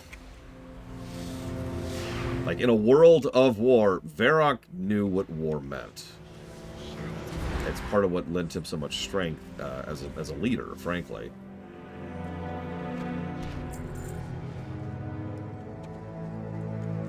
That's a really heavy technically, Master Man. Yeah, the titular old soldier. Exactly. Past him, ironically, I also think Vol'jin would have been a good advisor. But the reason Vol'jin wasn't his advisor is because the actual best advisor that Garrosh could have ever had was Cairn.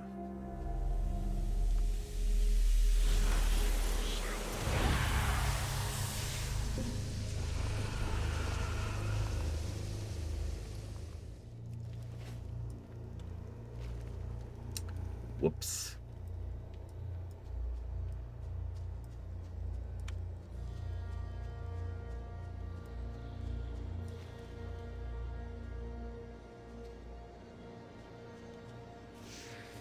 What's really, really frustrating about that? Magatha is so goddamn short-sighted. She did all of that, and pretty much is universal. Like she's the fulcrum, right? She's the individual reason why so much happened after her, and she did it all just so she could claim Thunder Bluff for her tribe. Like that was it. She was so short-sighted. I'm not sure that has Aurelia, because all of them have like some kind of asterisk, right? Even Thrall used magic in his when he finally brought down Garrosh.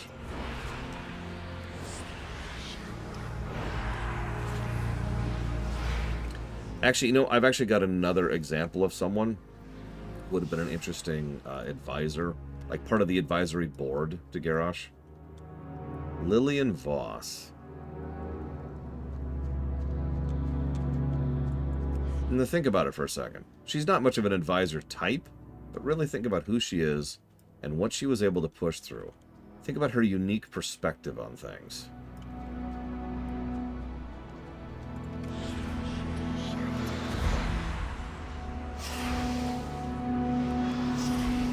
And she would have been a much better representative of the Forsaken Council.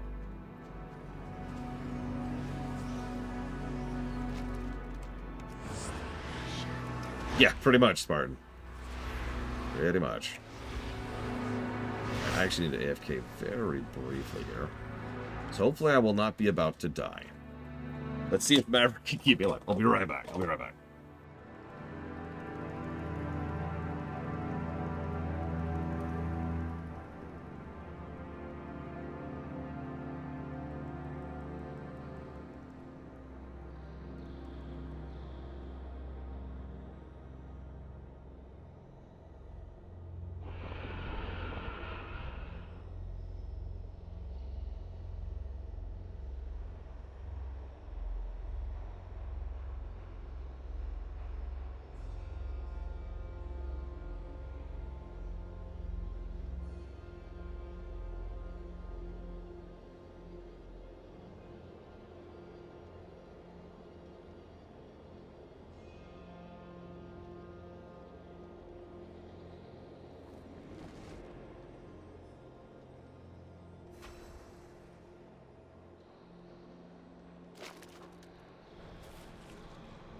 Holy crap.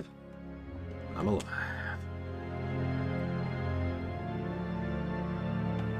Okay. I'm shocked.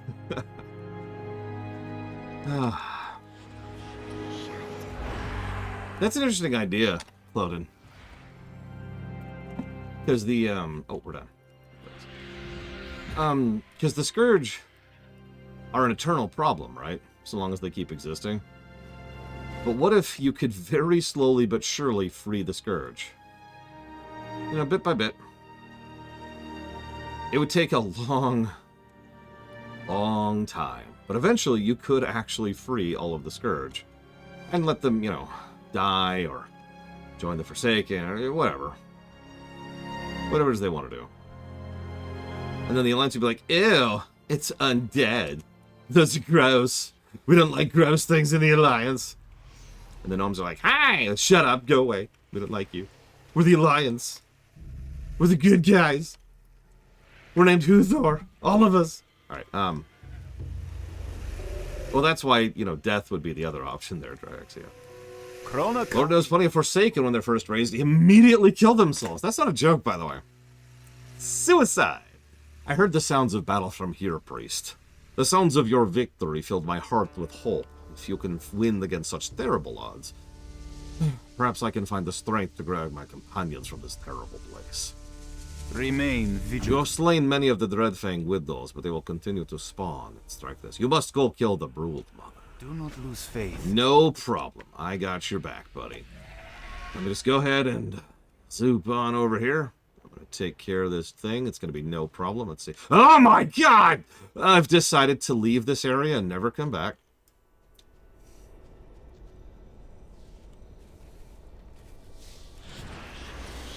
Real talk, the first time I ever saw this thing, it freaked me out so hard. Not in an anti-spider thing, just in a what in God's name is that kind of a way.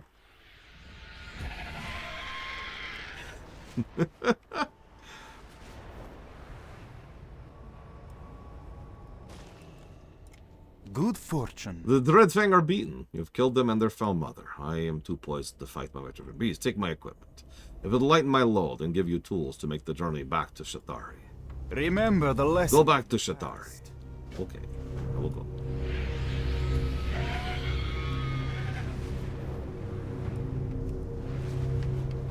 I like the idea of there must always be a Lich King, but I'm going to sound shocked by this, Uthor. I agree with you. It was always a little bit too contrived. And yeah, as we saw, once they destroyed the Helm of Domination, that was it. Everyone was fine. It's like, okay. And I'm one of those people who thinks the Scourge could be a higher tier threat than the Legion under the right circumstances. And I still think that was stupid. May your days be long. You have saved so many. I didn't think we'd see them again. We cannot thank you enough. Good health, long life. Oh, hey, I'm friendly with the Shatar now. Nice. Good fortune. Dionys Aka. Arkenan. Do you have the Dread Relic? Oh, hang on, we'll talk to the dwarf. Vigilant. Well, I think the one that popped up was actually a baby. Sand gnomes? Yeah, sure. The desert can do strange things to a person. Anyways, I think we're about to make a breakthrough with these worms. Off with you. I was right. These carcasses you brought to me are maturing worms. You know what that means. I meant somewhere out there is a big one. I think we can get it to come off. We tried the right kind of food. Yes, yes, like cleft hoofs. Safe travels. So that's our second elite boss. There's actually 4, I think, in this zone. This is such a weird zone. The Naru have not forgotten us. It's incredible that you succeeded. The Dread Relic is far more powerful than I feared. Only a mighty hero could have survived carrying back such blasphemous evil. I am literally a void of death. Dionys. Now you must use the Dread Relic to challenge Terebrus the Cursed. That's our 3rd boss there. Blessings upon your family. Speaking of, Great to meet you. they are feeding the... Oh, wrong voice. They are feeding the souls to that coffin they have dragged out of the crypts. My scouts believe the contents of the coffin to contain the first exarch of the crypts. They seek to resurrect the Ancient One. You must battle your way to the western side, disturb the contents, and before they feed it enough souls. There's our 4th boss fight for this zone. None of these are going to be particularly a big deal for us, but It always was weird going through Auchindoun and just being like, hey, I need a group. For what? Yes. Okay. Let's see. I think I want the Idol of Nazoth. That's going to take a minute to reach. So we're going to go ahead and do that. We'll start climbing our way down there. Now, that one I disagree with Huthor, but then again, I really hated what they did with the Noth regime. Talk about one of the weirdest, dumbest retcons ever. Hey, the jailer? He was always behind everything! He was the one who was manipulating the Legion, and the Light, and the Dead, and the everything, for begrillions of trillions of jagillions. This is not live. Nothing is live here. This is all fully pre-recorded. Whoa. Fully pre-recorded.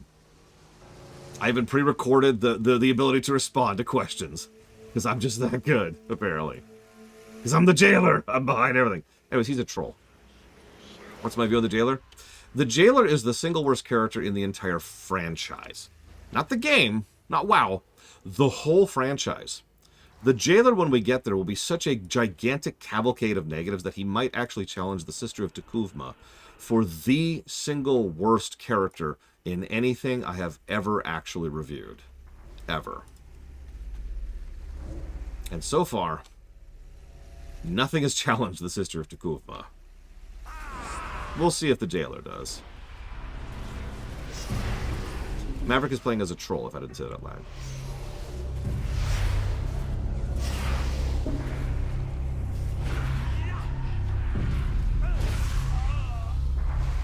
Okay, well, he's dead. There's our first boss. Actually, our second, sorry, because the spider was the first boss. Let's go kill the third boss. This is going to be so easy. Check this out. All we have to do is go over here and summon him, right? Right? It's just a boss fight.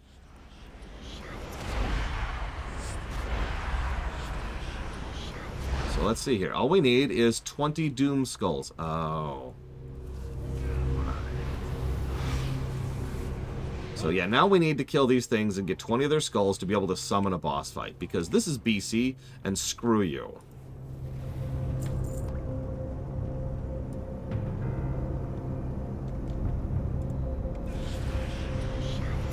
I agree with Denathrius being the best villain, but to be honest with you, I don't think that's impressive.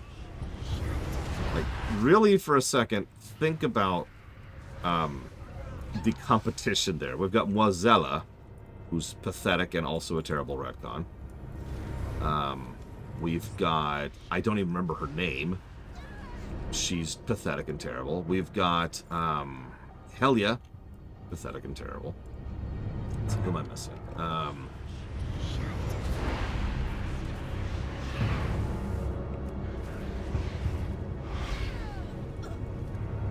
Oh yeah, there's also I can't think of her damn name. Can't think of his name. Doesn't matter.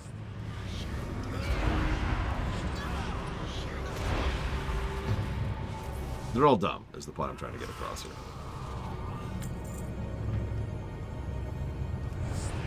WoW usually has pretty bad villains, actually. Like, pound for pound.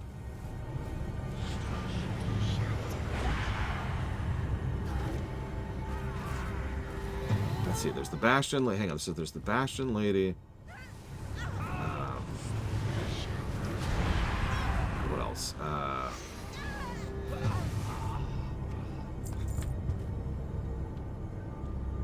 It's the betrayer in Maldraxxus. I can't remember who it is. It's the person in Maldraxxus. Like, there's one betrayer in each area, and then there's also Helia and Sylvanas. Mevix. I can't even picture whoever that is in my head. Don't worry, we're almost halfway through this stupid goddamn quest to summon a boss. Yeah, no, the Maldraxxus betrayer was, hi, I'm here too. I can tell you exactly what they're making for Elder Scrolls 6 right now. Garbage. I can't wait to review it. Maybe. I might also veto it. We'll see. No, I'll tell you exactly what I'll do. I'm going to grab a spare SSD whose only purpose is to be a throwaway drive for Elder Scrolls 6. That's going to be there for that point and purpose. Why veto it? For the same reason Fallout 4 is vetoed now.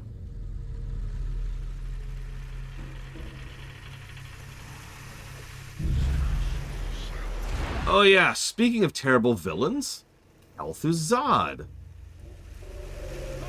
I want you to really think for a second about that sentence. Just really process what I just said. Speaking of terrible villains, El'Thuzad.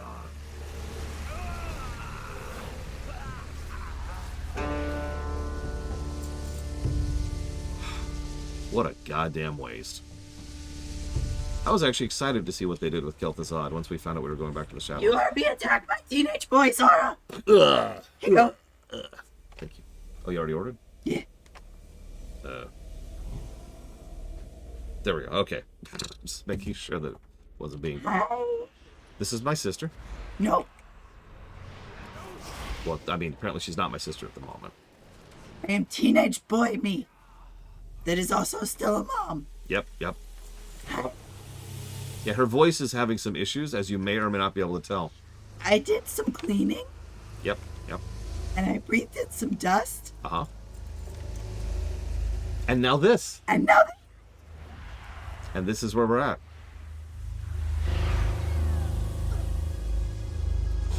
Anyways.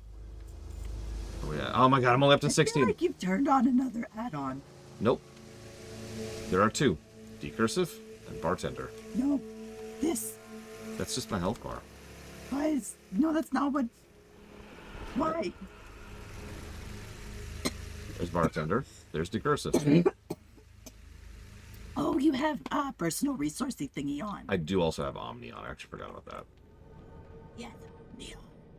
Yeah, it's just more convenient than the Indian. Okay, so boss time. Sorry, I'm not in pain, except when I'm coughing. Is that an elite? Okay, it's dead. Is it an elite? Yeah, it's a boss. It's one of the bosses. You're gonna need new headphones soon, man. I'm aware. Did you order some? Nope, they don't make those anymore. I'm gonna have to find my They spares. do. They make off-brand ones on Amazon. Yeah, and they suck so badly.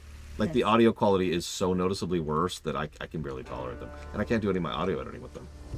Well, you may have to bite the bullet and decide to start using a different kind of headphone. No, I just need to find my spares. A few years ago, I bought like 20 of these things. I'm just not sure where they are. Nope. Not fighting you. I am not going to the hospital. She really doesn't need to. She can if she wants to. That's her call. But, like... Oh my god. Frickin' spirits. They're like, hey! Hey. Oh.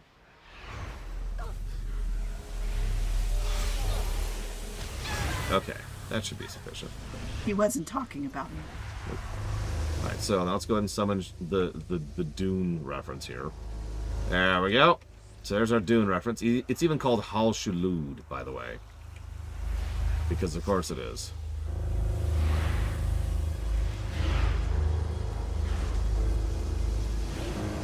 Am I over-leveled for this? Nope, that's a level 58 that I'm killing. However, I do have a tank with me, and that is pretty much the cheat button in this game. Thank you, by the way, Maverick, for speaking this up. A lot. Yeah, this is just... So were you dead when you got back? No, I wasn't dead. But it was only because of him. He was like, I got you, fam. So has someone told Charles the discovering that I'm probably autistic fun loop of getting everyone in freaking making you take the test and making brother-in-law take the test and No. I don't know who Charles is. They're new. So Charles is new, so somebody should tell him the story. Let me Assuming request you're a first. he because your name is Charles. Let me read and I the haven't quest. met a female Charles recently. Let me read the quest. No, I'm gonna read it. Has Tiberius the Cursed been purged from the skies? Derek Hart, Remember the lessons of the the past. great evil has been from Derek Hart. The Shatar can't read under the tooltip are in you're dead. You will receive experience. Now, I need your best dwarven accent. Aye. Did you find the big one? Watch your back. Amazing. Look at this. Can't read under the tooltip stuff. The thingamajigger has some sort of dust inside. It's whatchamabobber. Bah, I don't want to bore you with all the scientific jargon. I did manage to pull a few teeth from the little ones to make these incredibly sharp knives. Do you want one? See you Yeah, your soon. voice is literally peaking the mic periodically. It's hilarious. It's just because of the way it's pitching, right? It's okay. My voice is literally pitching Yeah, in and yeah, out. yeah. No, this like, is actually in what's total. happening here. Victor is the tooltip. This defeat will. Good health, long life. Breathe. Don't cough over your brother. Thank you. Okay. Go back to sleep. I haven't been asleep all day. Well, then I've do been something awake all else day. that does not involve that. So, we're about to do some dungeons, if anybody wants to join us. And if you don't, then you must die. So, Snark the Narc, love the name, first of all. A device for a returning player. Do you want more of a video game, or do you want more of an MMO? And there's no facetiousness here. There's no judgment. There's no snark. Can you hit that X, please?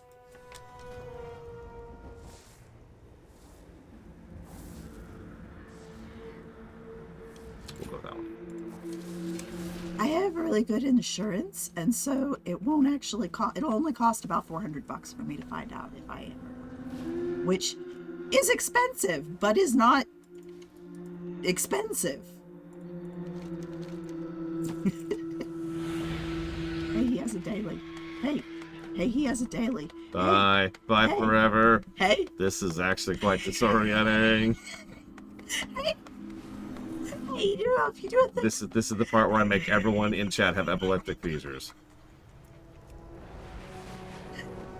I see you. I cannot click. I can't click. I can't click. Ah! I can't click. Primark, you're gonna have to request to join group.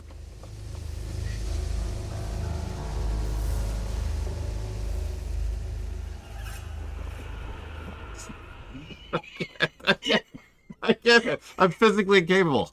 It's my mouse is set up so very, very precise movements do it. So like even the tiny thing she's doing is like, well, go. Yeah, like this is going in and out of the window. Oh, that's just gone. That's just gone there. I am also 36, Brigwin. Wait, am I 36? How old are you? Are you 42? I am 42. I'm 36! God, you're old.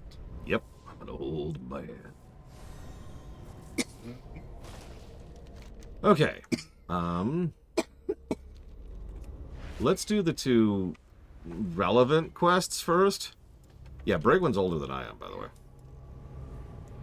She doesn't act like it, or look like it, or anything like it, but she is. Look, Brigwin, I am level 36 in real life. So leave me alone, because I didn't see the level at the beginning of that sentence. I mean, that's a way to refer to real life levels. It makes sense. I'm with it. I am level 36. I am level 12, Mom. Yeah. To the 3rd degree. Yep. Yeah. You forgot to invite Primark. No, I did, but the problem is Spartan is group lead, and I think he's not there. So here's what we're going to do. You mean... Hey, Maverick, let's all leave. This is something I used to do all the time to just take ownership of groups back. It's like, you know what? I'm just going to leave group. You know, every time you open your thingy, you show your chat. Yeah, it's my battle tag right there. Yeah. It's okay. your I battle tag. can just say no. That's true. You try to invite me. Let's see. We'll get. Yeah, Brigwin, I Wait. have to if I don't have somebody else to go off of to be like, wait, how old are you? So I can, do the math. I have to be like, all right, so what year is this? If it's an even year, then I'm an even number. If it's an odd year, then I'm an odd number. Sorry, Spartan. You hadn't said anything in like quite a while, and you ignored the suggested invite, so I assumed you were AFK. We'll re-invite him. Do you want to join us, Spartan? I will need a tank, Ragwin is online. Maverick is a tank. but I think Maverick is going to tank. Was going to be the next words out My of my name is mouth. Zan. Xahn. Or just Z. Or Lorsis. All of these are acceptable. Where's Spark? Where's Spark? Okay, so we're not quite ready for the dungeons yet. So you've got a couple of minutes. What is this? Who are you? Great, just what I need. More bones. By the way, this is just a pile of bones. Yes, yes, I will see to it that these remains of our honored ancestors are given a proper burial. Have no fear. There is something else you can do if you truly are interested in helping the dead.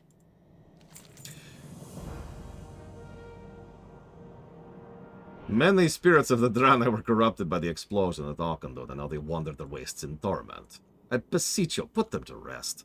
Destroy the lost spirits and broken skeletons. What? You think leaving them to wander in blind agony is better?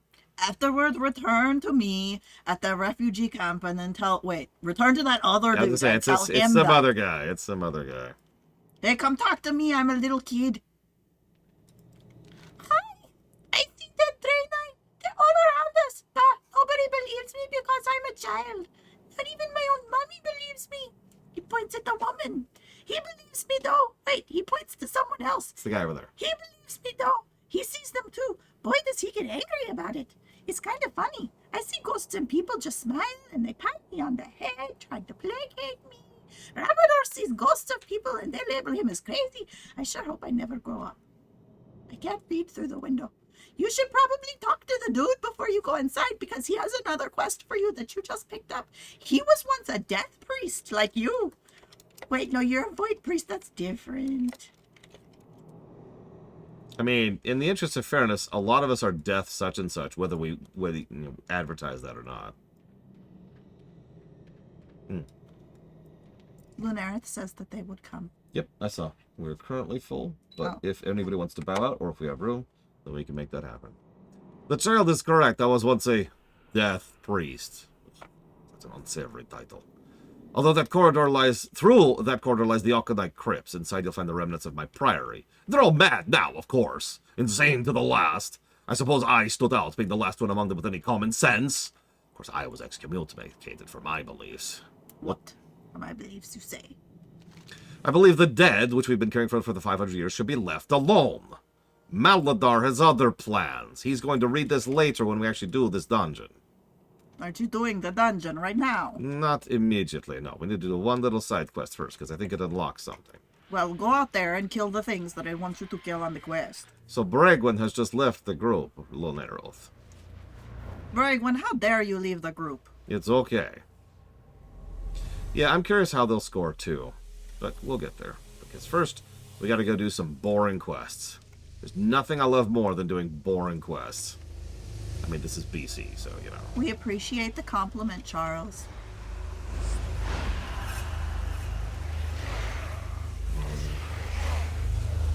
It was very discombobulating yesterday playing a human in the starter zone while listening to random music from other places. Yeah, I can see that. Yeah, it was kind of nice. And then you left the mushroom place. Like you logged out of the game, and it was just all of a sudden here's opening screen page music sounds, and it was like oh, very strange. you should loot. Nope. Probably need to loot. Nope, I even double checked. I don't care about loot. There are shiny things on the ground It though. is much faster than all loot. But there are shiny things on the ground. Yep. And I've already done that quest. No, I mean there are other shiny things on the ground. So, ever since I stopped being delayed by everything in the entire universe, not counting you, I'm talking about this stuff before the run started. Yeah, no, we've been doing about the pace I've been expecting, which is roughly one zone per shift. And then the stuff that you did before you started the run killed your computer and delayed you some more. Yep. I like how Maverick is just like, hey, you, all of you, come look at me. Please stop for just 1 second. Thank you. I am also into sociology.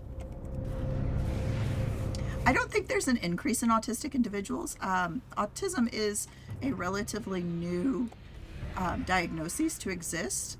Things like attention deficit and bipolar and other stuff like that.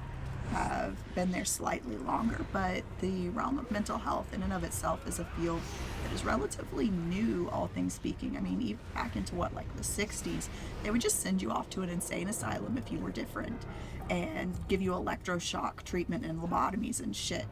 So the fact that there's an increase in diagnoses just means that they're getting better at diagnosing it.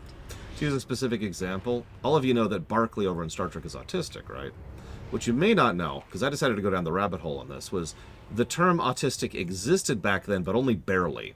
It had only been added to terminology like 4 years before the Barclay episodes came out in TNG. Obviously, the writers of Star Trek had never heard of that and did not do that on purpose. However, Barclay was actually based off of one of the creators of Star Trek, Michael Piller, specifically. Guess what Michael Piller is? So, by complete and total coincidence, Barclay ended up being an autistic character. And he also happened to be played by Dwight Schultz, so he's an incredible character, but that's unrelated.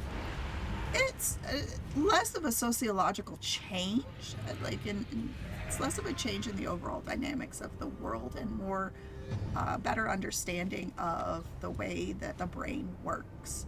Yes, there are, like, it's a spectrum, so there are people that who are like me, who they have diagnoses which explain a majority of their neurosyncrasies, but there are other aspects, that people look at that are just like weird. Autism is really just normal people looking at you and being like, that's a little weird. Like my literalism, my issues with texture, this is my lack of an understanding of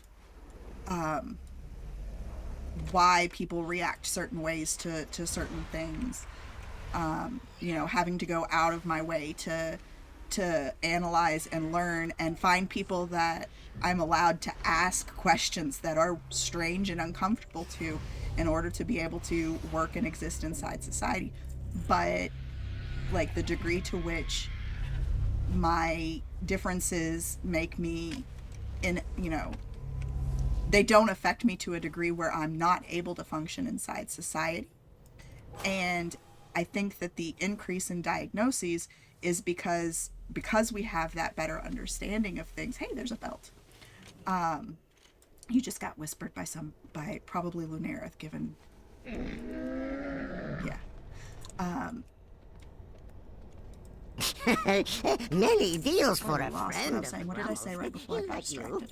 You were talking about autism, your specific versions of it, and how you have to deal with people who actually can take your questions. Yeah, so, the diagnoses of autism has been around for a while, but it, consistently meant more in the more in the range of, the people who their differences made it extremely difficult for them to function inside of society, whereas those of us that are and have been able to function inside of society don't have that problem. And then also, so something the other day that like the stress that society, particularly in the United States, has been putting on individuals with capitalism and an increase in, especially with children, an increase in expectations on what they have to learn and how quickly and at what age they start learning, has led to a significant amount of stress on people who are neurodivergent, causing them to not be able to function inside of their societal expectations. The Naru have And not forgotten us. so we're getting more diagnoses now. Remember the lessons of the past. There's a goblin there. I don't think I was answering your question. I think I just went off on a tangent. Kind of. But whatever. Anyway, Lore doesn't really like to get into all of that kind of stuff. I'm the politically not politically incorrect. I am politically incorrect a lot, but I'm the one who'll talk about stuff that has controversy. These kind of conversations, if you want Lore's opinion on them, you're going to need to wait until next October 31st, which is the, what do you call it? Polemic day. Polemic day. It's the day where he talks about all things that can be considered derisive. Meanwhile, if you ask me a question, the answer comes out of my mouth. I'm hungry. Well, you've got about an hour and a half. But I'm hungry now. I'm gonna go have a snack. I have chocolate and goldfish and ropes. I actually forgot I still had ropes. I left my phone upstairs and I'm waiting for somebody to message me, so I'm actually gonna go now. Okay. Well, don't miss your message. I have to do some thinking on that, Charles, and honestly, standing upright is kind of difficult on me right now, as much as I sound very chipper. So, if you would like to tag me on in my channel, Cooking with Zan, on the Discord, which one of the mods can link you to, I'll be happy to explain in more detail in a space where I can sit down and not have to use my squeakiness. Okay, bye. Bye. Bye. Don't miss your message either. What's a phone call? Don't miss your phone call. It's even worse. A message, you can just get back to them later, right? A phone call, you missed it. Look. He needs to learn that just like I...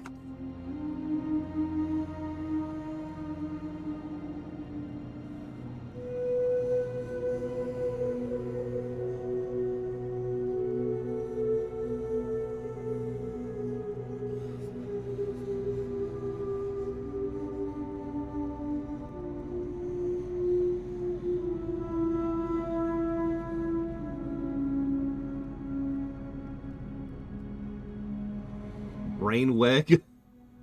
No, free accounts can do dungeons. You just can't share stuff with them. Free accounts have to manually walk into dungeons. Ramdor. Let me think. Ramdor. Oh! The Death Priest. What does he want with the book? Well, it doesn't matter. Yes, I lied to you. No, I don't have the book. Not anymore. It was probably stolen by one of those filthy refugees. Oh! Refugees. Oh! Scum of the earth. Besides, Auchendoun is defunct. We have no use for the book. If you find it, you keep it.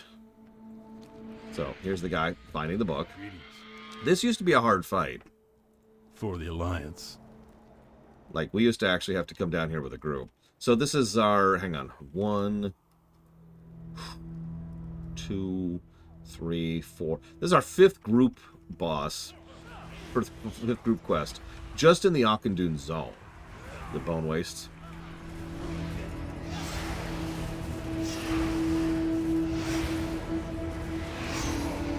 Alright, we give up. Don't hurt us. God, I'm so sorry. Please. Can I help you? We had the book, but we sold it. A couple of Draenei paid us a visit last night. They said we'd learned we had the book, and they made a very generous offer to take it off our hands. We didn't ask them what they wanted, but they were like, oh, the Master's Grand Design, or whatever that means. I don't know. Look, I don't ask questions when money's in play. They gave us gold. We gave them the book. They lived in Nagrand. Be careful. Remember, you probably don't have a flying mount at the point of the time in which you're doing this quest, so just have fun going to Nagrand on foot.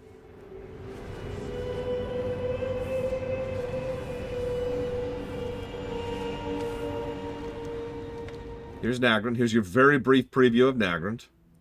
We'll be doing this tomorrow.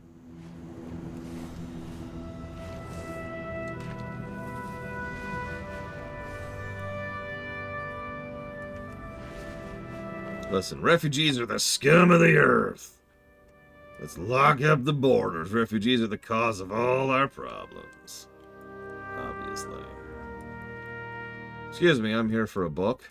The signs were all there, but I turned the blind eye. The Legion's grasp grows stronger every day, even in these parts. Had I known my boy was communing with demons. They offered him power and gave him a taste of power, and that was all it took. The book is gone, taken by Levizus. His plans are known only to me and his Dark Master. Stranger, I don't know if you've ever done the right in your life, but know this. The boy must be stopped.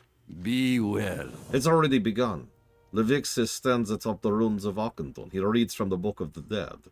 He calls the dead out by name, and through demonic ritual binds the tortured soul to his will.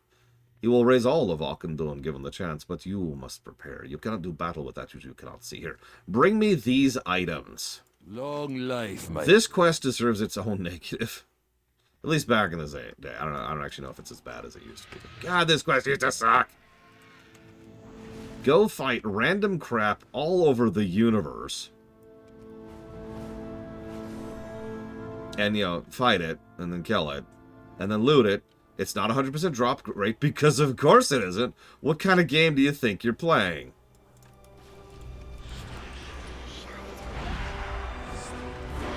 We're doing this, remember, for an Auchendoon quest.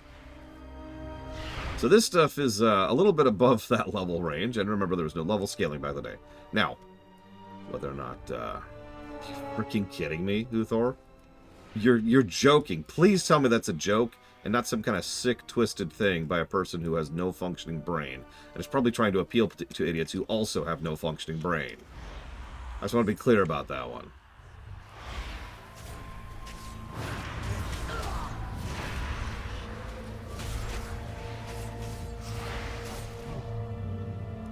Anyways, moving on.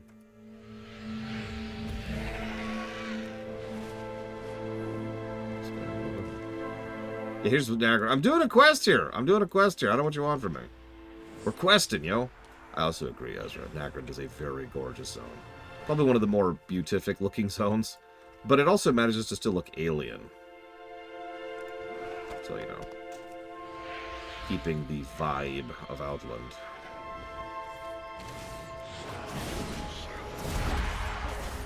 Yeah, even the music isn't quite peaceful. Hey, there's my blubber. That wasn't terrible, but man, screw this quest.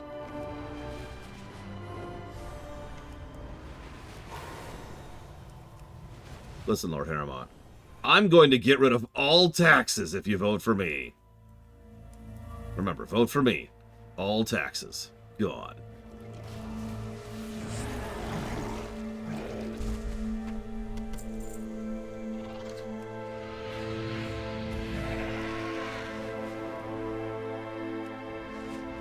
Oh, and I wouldn't worry about Dragon Age 4 too much. That's not even close to funded. That's going to be like a mid-next year thing, if at all. So we'll see. Yep, these guys.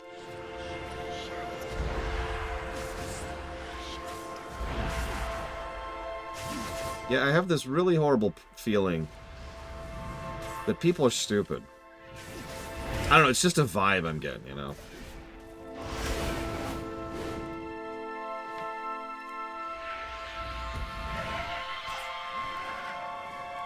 Yeah, exactly, Lord Harrimont. Vote for me!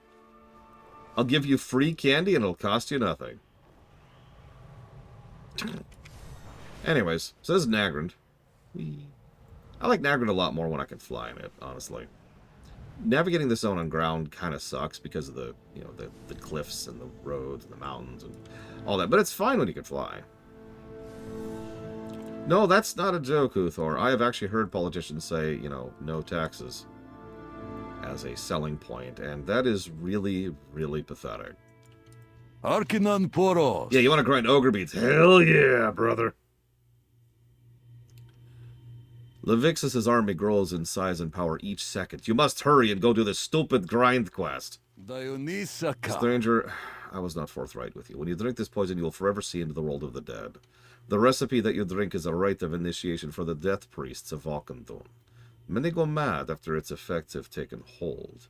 Seeing the dead is shocking. Do you wish to continue? Dude, come on. Safe journeys. Go now. You'll find Levixus in the uppermost ruins of Auchendoon. From there, enter there from this direction. Dionysaka. Okay. Yep, it's time to use Shadowlands. Glug, glug, glug. Let's see if we can invite you now. Boop. Get rid of that, with that. I like how I have people in all directions right now on my map. Just make sure we're on the right step. Yep, we are. Alright.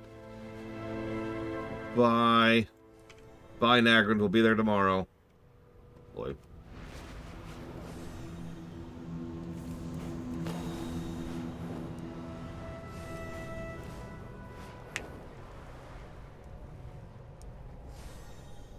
I mean, I remember that, Uthor. I actually even commented on it during a lore week. I know you weren't following me back then, but... It was big enough news, I felt the need to comment on the tax situation of another country during Lore Week, because that was just, what? There he is. There's our 5th boss, 8th boss. I've actually lost track at this point. There's so many bosses in the Bone Wastes. None of them are bosses anymore, but man, let me tell you about a rule we used to have back in the day. If you wanted group help in the guild for a quest, that's no problem. But you needed to have all of them ready to go so we could knock it all out in one go. Oh my god.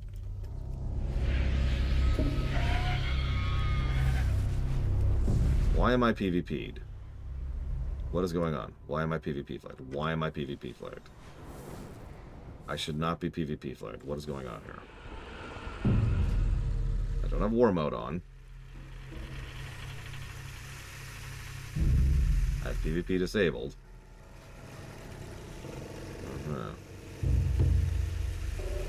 Right.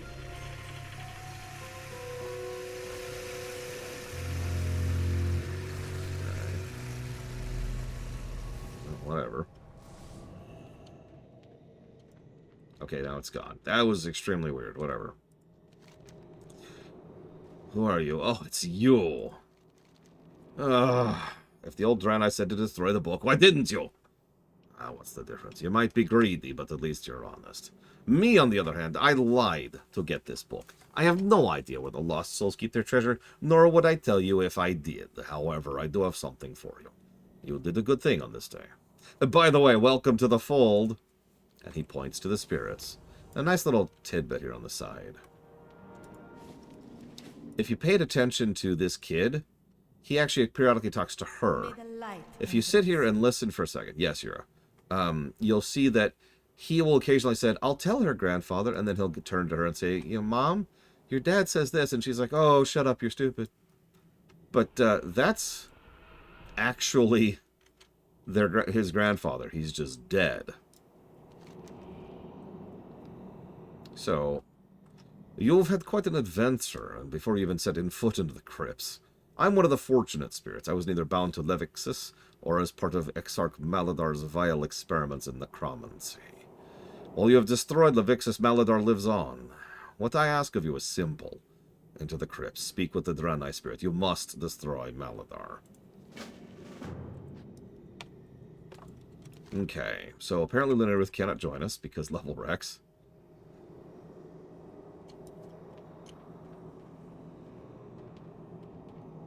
That sucks. And yeah, this is kind of... It's actually not quite phasing. It's more like prototype phasing. Certain characters... there's buffs. You have an invisible buff, which makes it so that you can now interact with certain NPCs and items. That's been true for a while now. All the way since vanilla. They would use that to make certain things only show up when you're on a quest or when you're on a specific phase of a quest or whatever. So it's that kind of a thing, right? So, obviously, we're going to go ahead and do this one first, because this is the one we just did the story leading up to. The problem is, we don't have a group, so this is going to be fun. So we're going to switch to Holy. We're going to make this work. Yeah, at this point, I think you're right. I think we're at 20 only. No, Maverick can tank, unless you want to. You two figure it out. I don't care who tanks. Give me a second and figure out my talents. Because I want a few specific talents for this. Let's go ahead and grab those two. Then I'm going to want that. And that's actually it over here, so the rest of this can just be whatever. So let's just grab that. And that, and sure. Boom. Doesn't matter. Okay. Is Shadowlands the worst expansion ever? That's a good question. But I haven't reviewed Shadowlands yet. I'm, in fact, in the middle of reviewing these expansions. So ask me again in about a month, and I'll be able to give you a very detailed answer to that.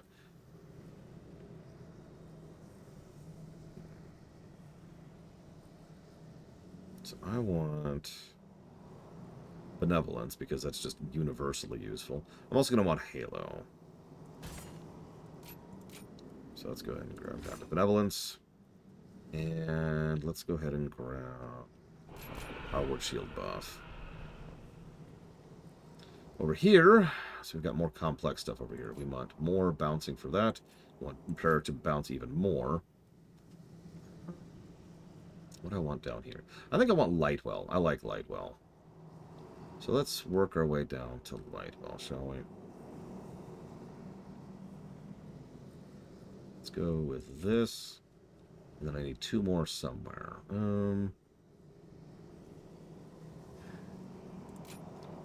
Let's grab that. Do I have circle already? I do not have circle on my bar. What is the level up for this dungeon? I don't even know how to check that.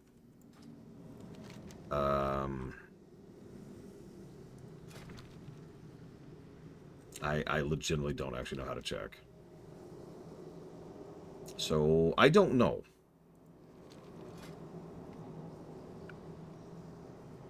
Oh, it'll give it in the dungeon finder. That's a good point. No. So, 15, and 20. In fact, it looks like if you're 25, you can do everything.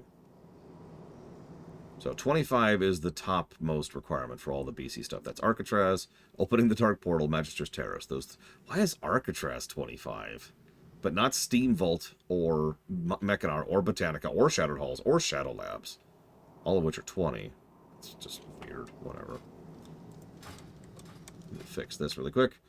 I want heal, and then I want... let's go ahead and get Holy Form. I like Holy Form. And Lightwell.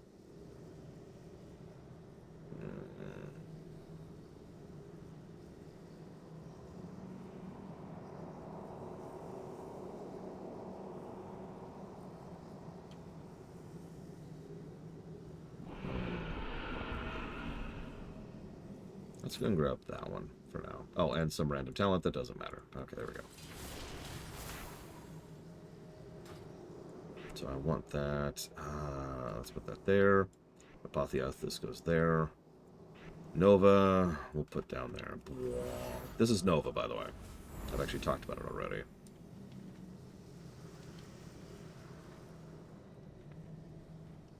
Okay.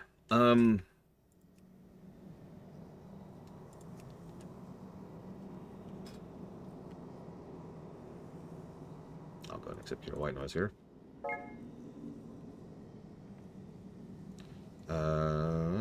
Which is this. Okay. So I'll heal. Maverick will tank. And you kill. Let's do it.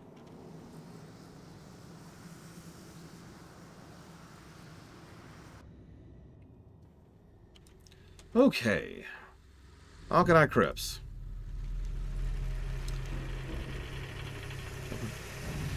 Ixarch Maladar performs his unholy work in the deepest parts of the crypt. He poses a threat to both of our worlds if he is not stopped. You must slay him, for the benefit of all who are dead and alive.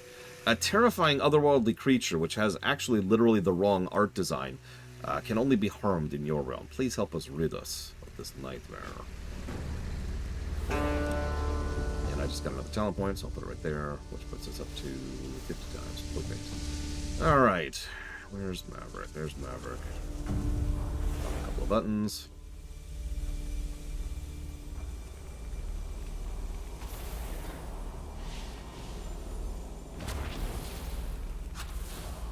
And pay a bit of attention here. Pay a bit more attention.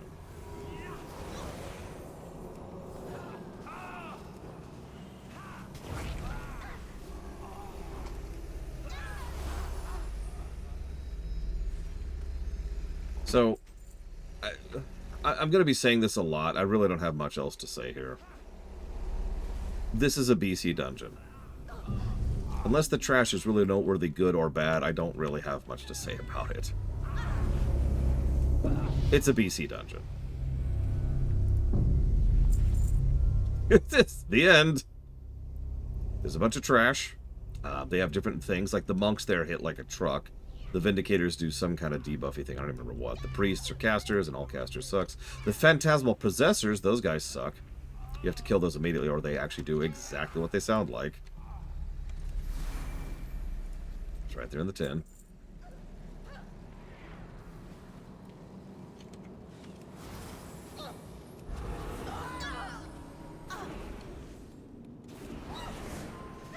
Oh no, we accidentally... hang on. Oh no, we accidentally pulled extras. Oh shoot, I took too long. I took too long to pull extras. Damn it.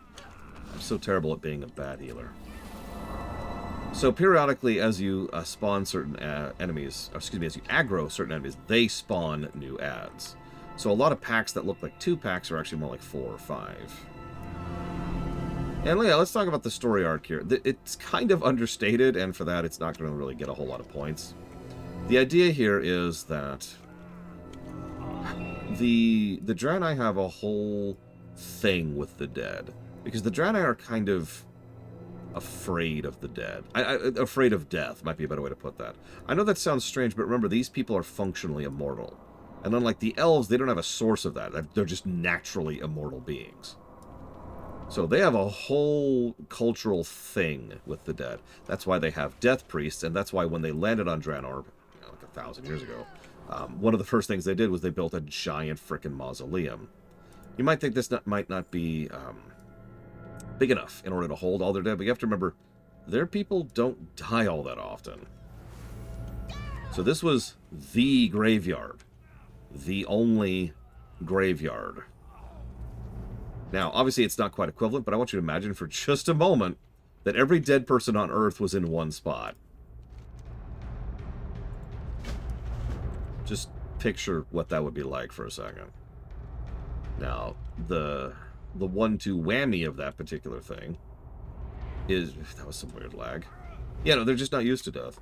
The 1-2 whammy of that is this is a setting where the dead kind of tend to keep roaming around when, you know, when they're dead. Like they keep going. They keep going. There's not a nice way to put that. So they made this whole freaking mausoleum, and they came up with a whole profession of people whose entire job it was to just sit here and be like, all right, and they tend to the dead. Because they didn't actually know how to move on in many cases, and most Draenei were so anti-death that it was difficult for them to move on. Most of these actually stayed here. In other words, what we have in this mausoleum is a crap ton, thousands upon thousands upon thousands of Type 2 undead. Ghosts, to put it very, very simply. Natural undead. Oh yeah, by the way, these can absolutely knock you over the edge. Just be aware of that. So that's the whole point behind the Death Priests. The Death Priests' job is to keep them placated and happy and safe and comfortable for the rest of their unlives. It's not a very fun job to begin with. It's a job they take very seriously, but it's not great. Scooch over here for a sec so I can be a little bit in range. There we go. I'm good when you are. So, like, for example, this thing right here, well, it's actually literally got the wrong graphic. It's a bit of a gameplay and story segregation problem. Because this isn't actually one of the demon things we mentioned earlier. Oh, by the way, notice that debuff I got? It increases my cast time by double. This boss really sucks if you have a bad group for this. Fortunately, I am a good healer who knows how to do single targety stuff. But that's his main mechanic. He has an aura which just increases your cast time. And it gets worse the closer you are to him. So if I like get way over here, I'm up to 4 stacks of that nonsense, which makes it up so my cast times are triple. But if we stay way out here at range, it goes down to single target. That's a little bit more manageable. So that was the mechanic of that fight. Manage around the fact that your healers are sucking. And your DPS, caster DPS, obviously. Anyways, so you're probably thinking, hold on, Lore, you're dumb. And that is extremely true. But what is not true is the fact that the Death Priests are all just here keeping the dead. And that's just their job, right?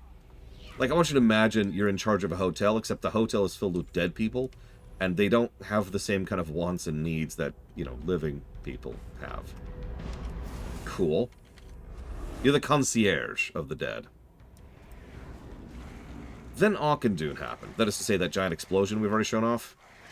And all of a sudden, thousands and thousands and thousands of dead are very unhappy.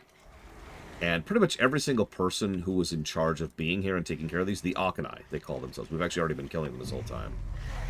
The Auchinai didn't take well to this, and a lot of them kind of lost their minds. So Maladar, he's like, you know what? I've got an idea. Let's use the dead. Necromancy is awesome. He kind of snapped.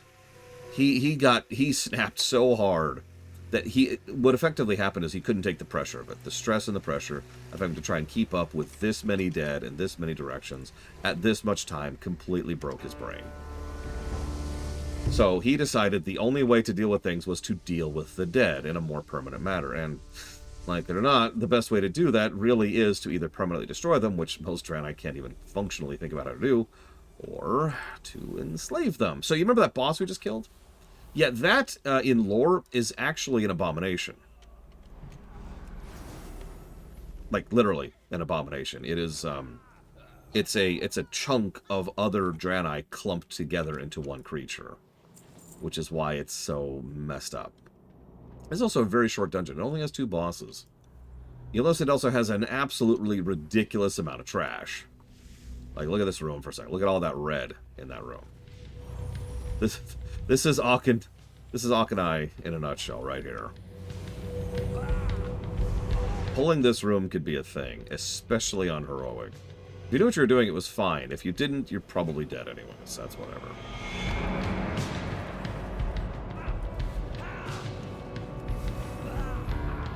How dare you come here? And you're probably thinking, well, that's just a bunch of trash. And you're right. But you've probably been paying attention. There's a necromancer in each individual group. And these guys sucked. They were your so-called heavies. They would do a bunch more damage, and they would do a bunch of attacks that made you weaker while you're getting hit by, 15 small things. They're also very badly voice acted, because this was still before voice acting was really a thing in this game. I'm pretty sure Wrath is when that started to be standardized, but don't quote me on that. Oh yeah, no, this is full-on Diablo music, just right here. So anyways, then there's Maladar, Exarch Maladar himself. I don't think he has this mechanic in normal.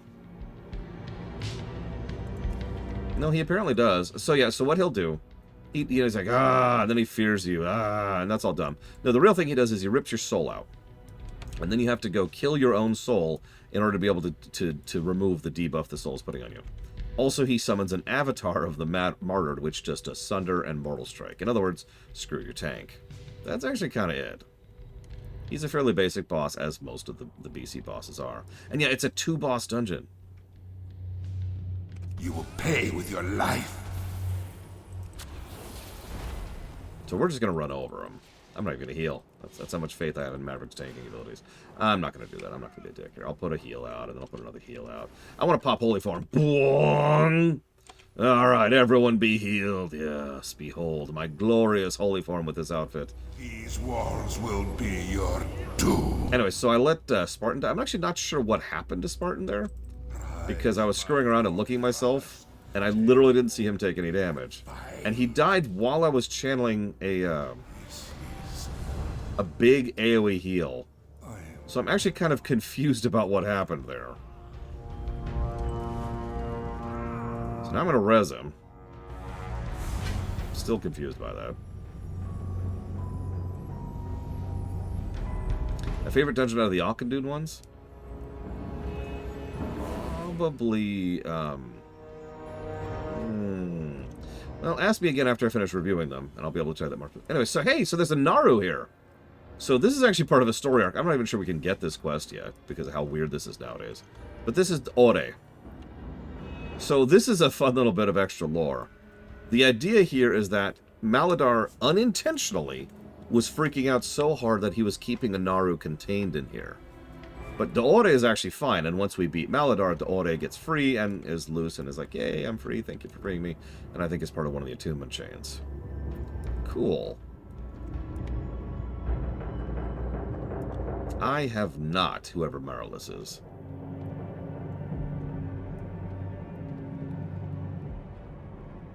Yes, Loke. Ah, interesting. So yeah, Akanai is fairly vanilla. At a glance, I'm feeling what we're going to just start calling the BC trash positive, so I'll go ahead and jot that down really quick before I forget. The trash in here is interesting. I would actually go so far as to say the trash in here is about as interesting as Steam Vaults and Shattered Halls, personally, because you've got seemingly simple mobs, but all of them do different things that kind of synergize with each other. And then you've got the double layer of extras. You've got the phasings, which are yellows, but they will they tend to spawn wherever you're fighting and will easily pulse into a fight that you've already got going on. And then you've got the ones that I mentioned earlier, the ones that just spawn as a result of being there, part of a fight. You just didn't see them when you started the fight. So let's see. So we got level, trash, Arcanine, crypts. I think I actually spelled that wrong. Actually, no, I spelled it perfectly. What do you know? Not that I'm aware of, Loke, no. BC is also when a lot of plot threads just kind of went to die, although that's a normal thing for a while, like it or not. Also got a nice, it's also a corridor. It's not even a bit of a corridor, it's literally a corridor. And there's no walking out, so that sucks. That's not great. Can I give a negative for that?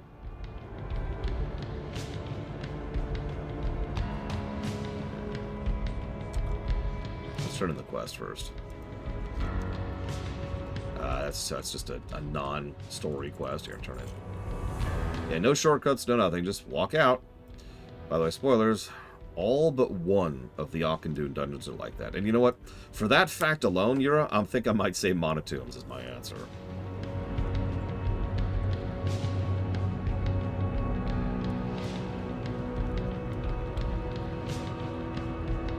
Here's the closest thing we have to a shortcut. There it is. That was it. Enjoy that.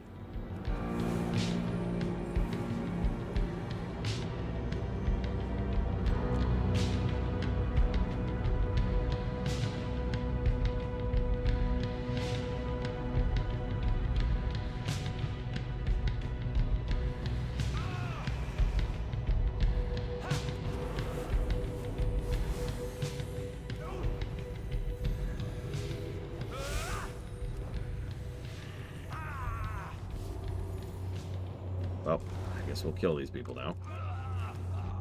Enjoy your deaths, as it should be.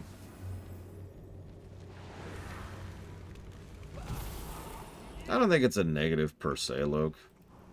I think it is more an absence of a positive. Because this is definitely an absence of a positive scenario. So let's go with level.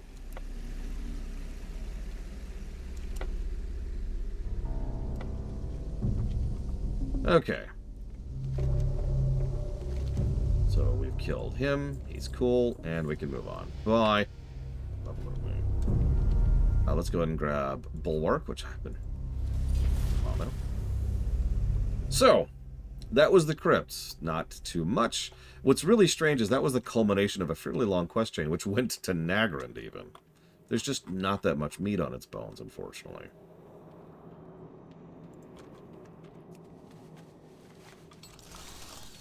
So we're going to turn into an X-Wing here really quick.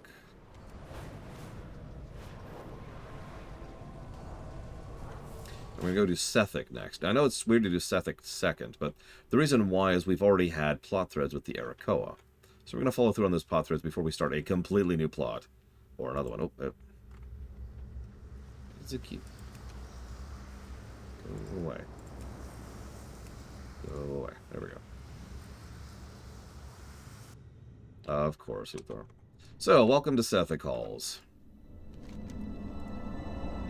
I used to farm the hell out of this stupid place. I would have suspected he would send you after me. He's tried to talk me out of returning to Sethic Halls, but I couldn't live with myself if I allowed Locke to die in here. The Sethic departed Skeksis when Auchindoun exploded. My brother, Sith, was one of their leaders, and told us we had to go to the ruins to face our god. In time, Sith had me cast out of the halls for doubting him, but he refused to let me take our sister. Will you help me rescue her? Terok, the hero of Arakoa, mysteriously vanished one day, leaving only his mask and spear behind. Yeah, mysteriously vanished. Darkweaver Sith still holds his mask, and Talon King Ickis guards his spear. It would mean a great deal to my people if these items were returned to us. Get some buffs going, get some heals going, get some more heals going, get some more heals going.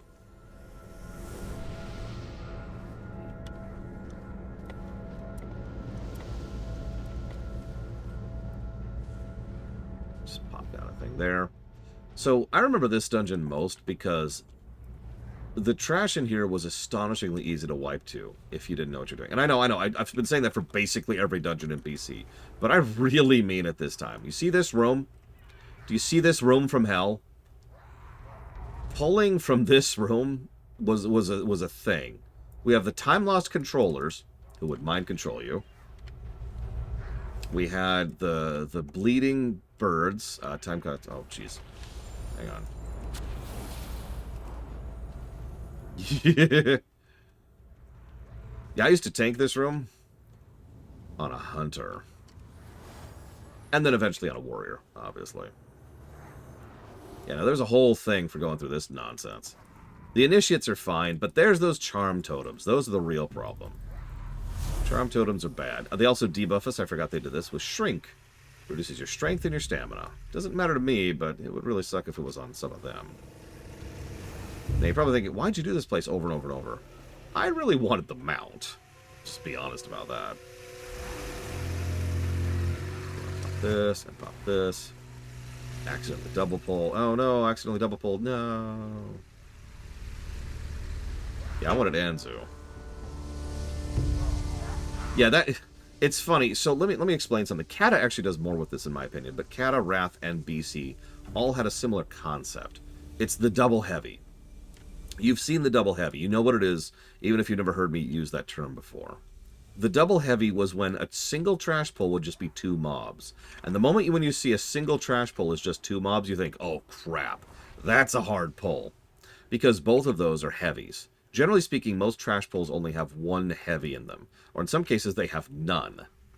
2 heavies in 1 pull was often more than a single tank could take. So you'd have to do some kind of CC on one of them, or your healer and or tank had to really be on it. Guess what the double guards here were? There's also, one of the ones I remember most, I know this is a dumb example of it, but it was actually in Kata. It was in the revamped Dead Mines, and there's 2 of those, the hobgoblins, whatever they're called, I actually forget their term. And it was just that, it was just 2 of them right in front of a door. That pull wiped us more than anything else in that entire dungeon. Because those guys hit like a goddamned truck. Hitting you with another truck. And there's 2 of them. That's the whole point.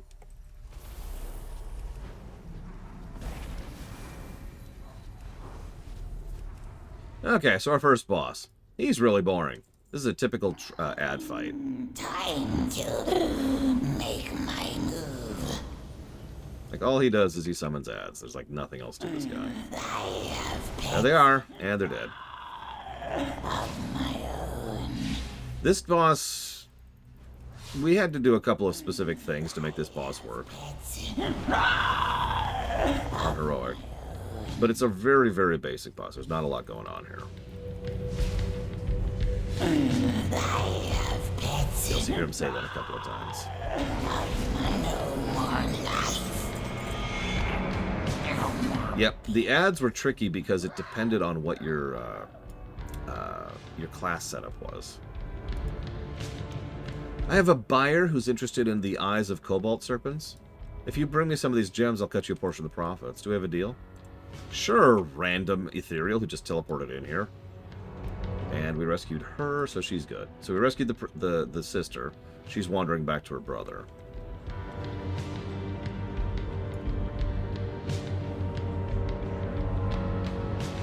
Oh, my neck.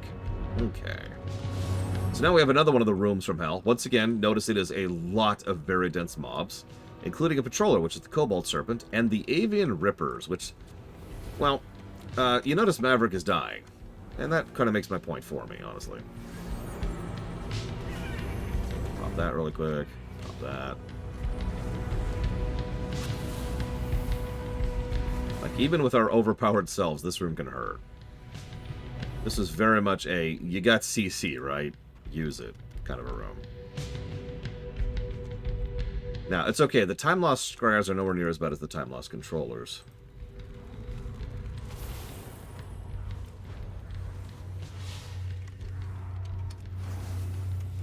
Yep, we need a sap. We need a poly. Do we have CC in this group?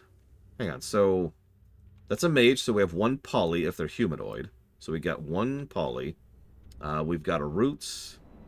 I have no idea what evokers have, and we've got a fury. So what we essentially have is one poly, and that's it. That's all we got.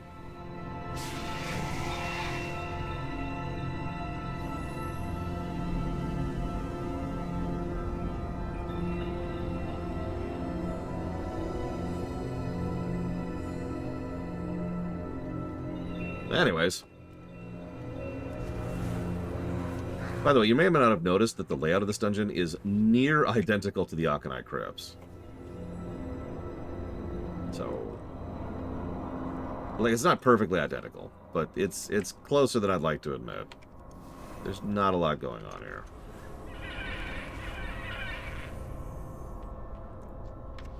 So not a lot of level design stuff. It's okay, this one actually has a shortcut, which I forgot until about 5 seconds ago, but it does actually have a shortcut. This room can go to hell. So this room has Talon Lords. They're not quite heavies, but they like to stun and silence. That is exactly as irritating as that sounds. Also, there's the... Oh god, I think it's the Sethic... No. Is it the Prophets? It's the things that summon the ghosts. So let me explain how the ghosts work for you, okay?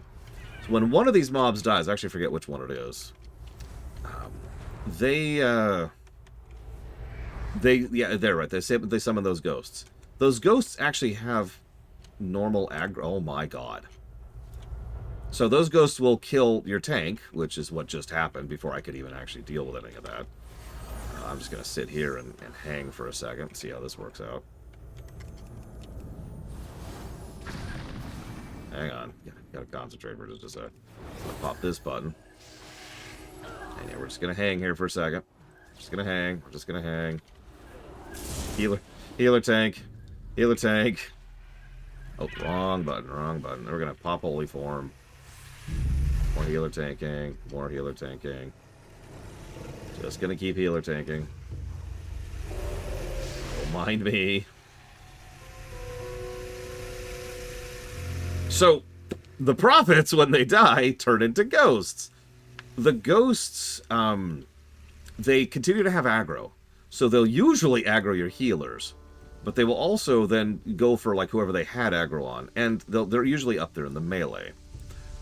They also hit extremely hard. Like, unnaturally hard. I don't know if they just, hit super hard like a heavy, or if they've got a thing where they just do damage directly. I'm not sure what it is. But either way, they will absolutely kill people like they just killed, half the group there.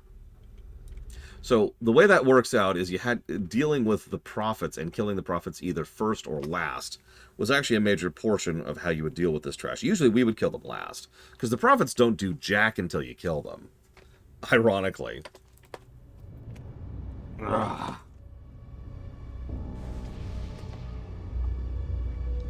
We brought...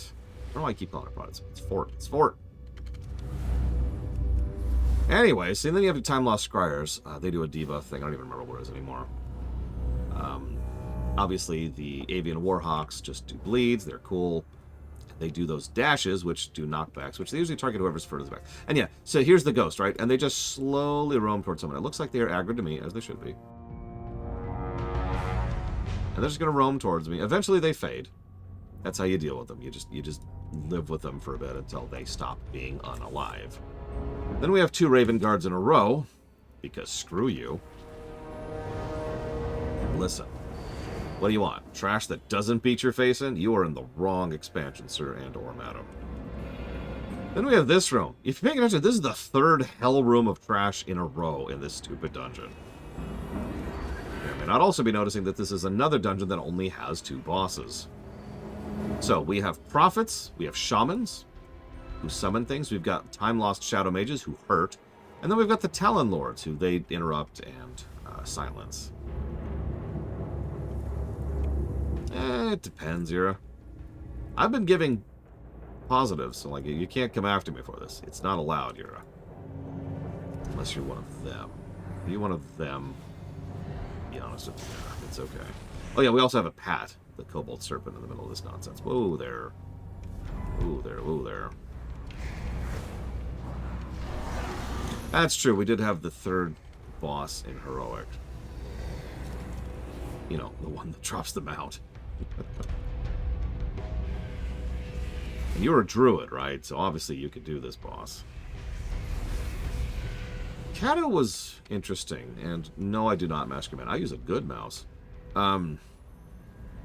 Kato will assuredly get a negative for something that everyone else liked. But the problem, in my opinion, was they did it too far in the wrong directions. Kato was in many ways the Stormblood of WoW. Which I suppose sounds weird to say it that way, but it's true. Oh, there's our fear. This might get interesting. Yep, nope, we pulled an extra pack. Only one extra pack. I'm a little surprised by that. Let's go ahead and start getting some buttons out here. Whoa there. Let's try to prevent people from dying in one shot. That's not... Okay, okay. I'm dead. Okay, so I'm dead. Here's what killed me. Oh, yeah, no, it was the prophets. I'm just going to sit here for a second and hope that I can get a rest, because otherwise this is a long run back.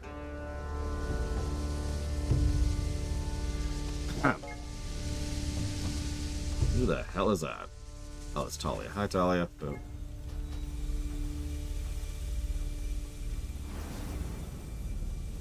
You know what? This is dumb.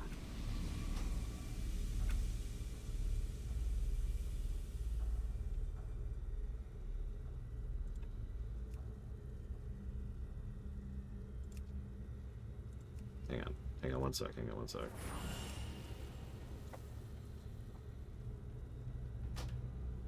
Then we'll move this up there.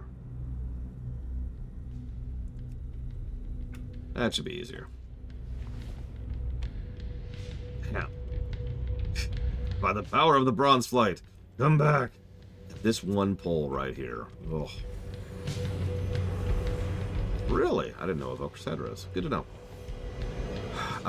No, I do not, Masculine. I can't stand those mice, personally.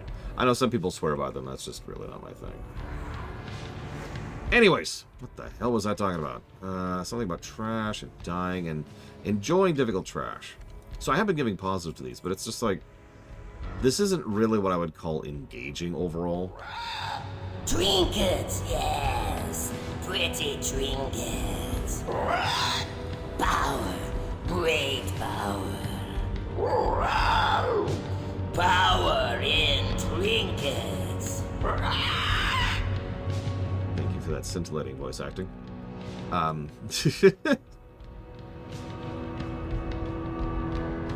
I've lost my train of thought. Doesn't matter. All right, so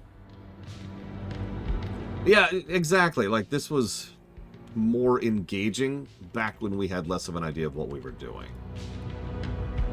To be honest, like, this is just, nowadays I just look at this like, yeah, it's all right, but this is so basic to the point where I barely consider this gameplay, which is why it's effectively a pity positive.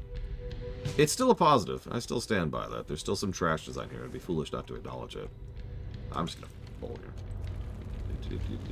No escape for you. So his big mechanic, the Talon King, is he's got trinkets. He does this thing, and you have to get out of sight. Oh my god, so you get out of line of sight. Let's see if this does. Oh, that did decent damage. I'm actually impressed. He's going to do another one in a second here. I might not be able to help everyone with that one, so... Nope, nobody died. Strangely. Let's go ahead and pop this, this, this. What? Okay. Let me res Kira over there. Yeah, no, like, it's kind of where I'm at here. It's like, I remember this being engaging, but I think most of the reason why was because we sucked as players.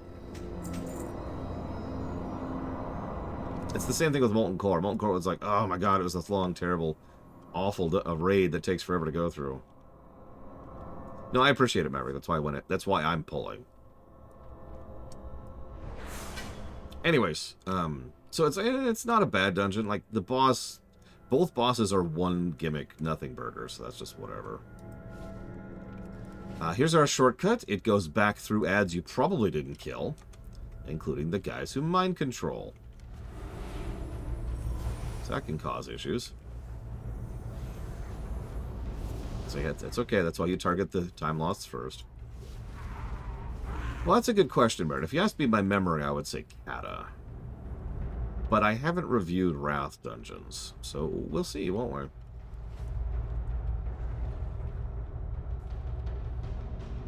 So yeah, this was another, we'll give it a pity positive and then we'll move on. Dungeon, I'm just going to call that what it is. Not much going on narratively, it's just, the Arakoa. This is a story arc we would not continue for many years. And that's pretty much it. That's this dungeon. Moving on.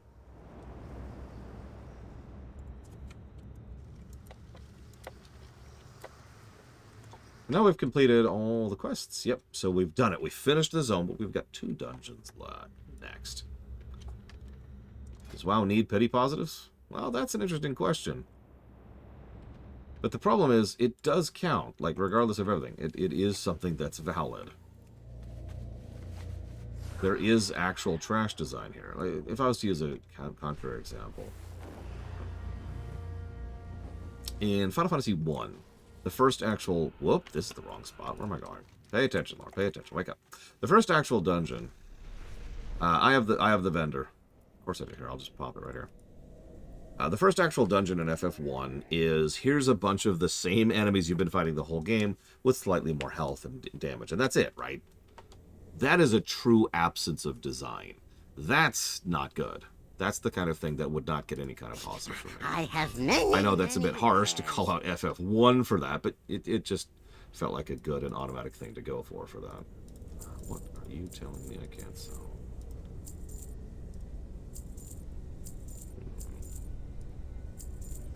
Maybe the powder? Let's get rid of that. By contrast, like, okay.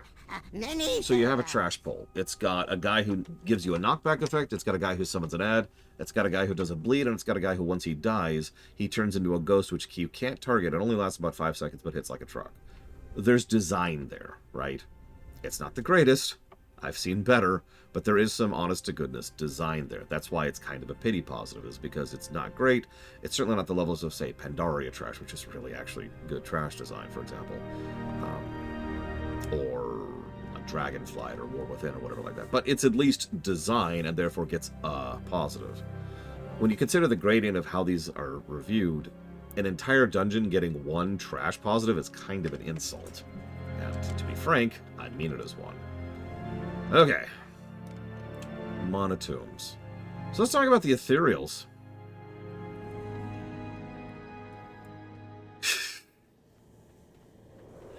I'm not going to go down the rabbit hole in the ethereals right now, especially since this isn't a lore run. All you need to know right now is that the ethereals are a very mercantile-based race who lost their homeworld to the void. And that worked out exactly as well as you'd think it would. So the survivors, well, like, these didn't used to be ethereal creatures. They used to be fleshy creatures. This is what's left of them after they lost their bodies. So he's going to go through the portal over there. And he's going to die instantly upon doing so. So they're very mercantile. They're very interesting in the way they approach it. They're very, very advanced. Their technology is extremely advanced, as we'll see later on. Oh, I hope not, Master Man. And that's all you really need to know right now. So you're probably wondering, what are the ethereals doing here? Well, the ethereals are very opportunistic. You'll actually see ethereals periodically throughout a huge amount of content in a while, because they just kind of show up and like, hey, there's something over here. I wonder if I could take it. Yoink. Because again, they're very, very, very pragmatic. Guys like Haramad here, he's intelligent enough to realize that having people like us on his side is something he wants. So he tends to be more positively inclined towards us and towards, you know, more good aligned factions in general. But most of the Nexus Princes and most of the Ethereals and the Ethereal factions, they don't give a crap. All they want to do is make as much profit now as they could. The thing is, they are a little bit smarter about it than goblins, because they understand that, you know, killing their world is not going to work out well, because after all, while the goblins don't care, the ethereals have already lost their world. And that's the ethereals in a nutshell. So I'm going to go ahead and poke my head in and start reading some of these quests. And yeah, the ethereals are more or less literally a dying species. I'm not actually sure they can procreate. So they might literally be an endangered species.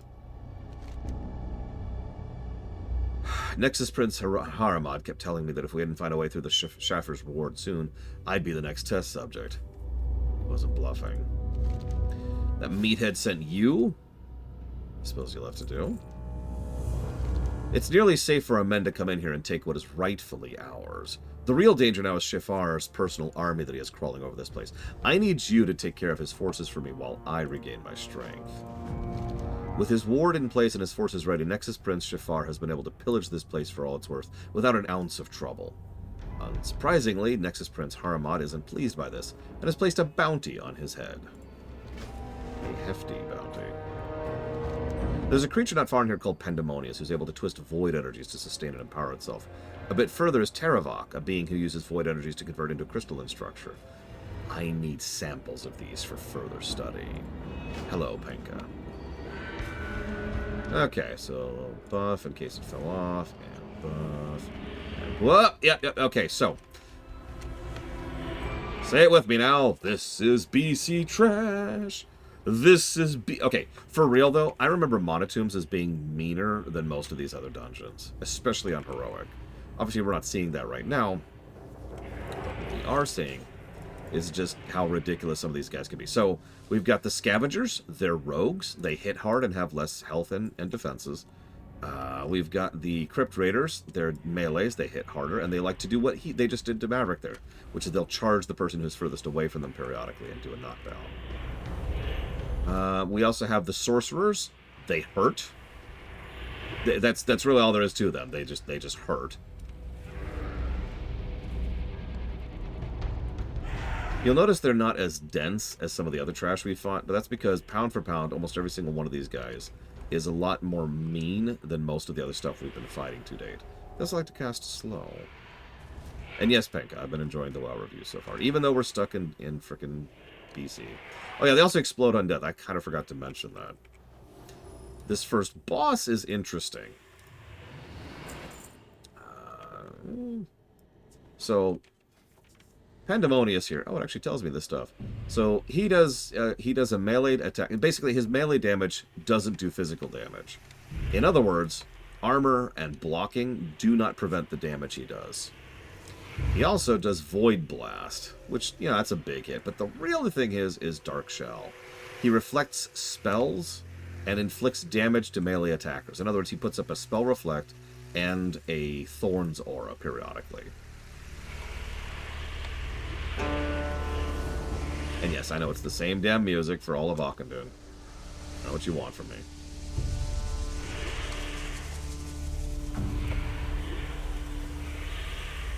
Go ahead and jot down some notes here really quick.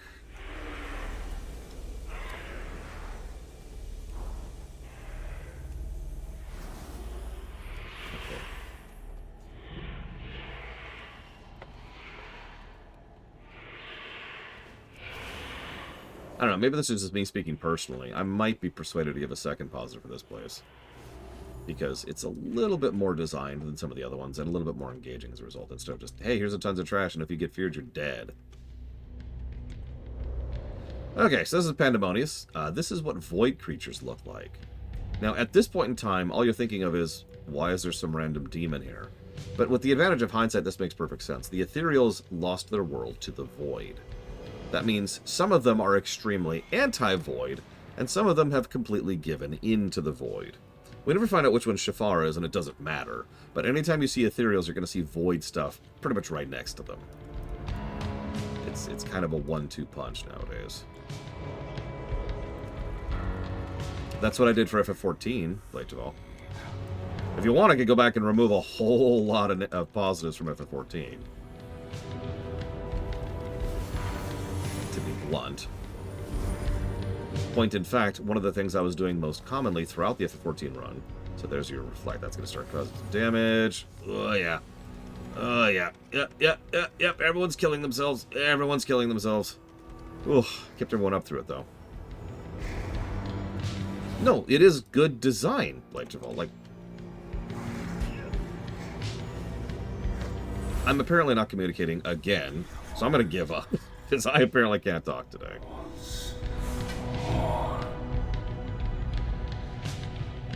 Yeah, sure, I'll put that on.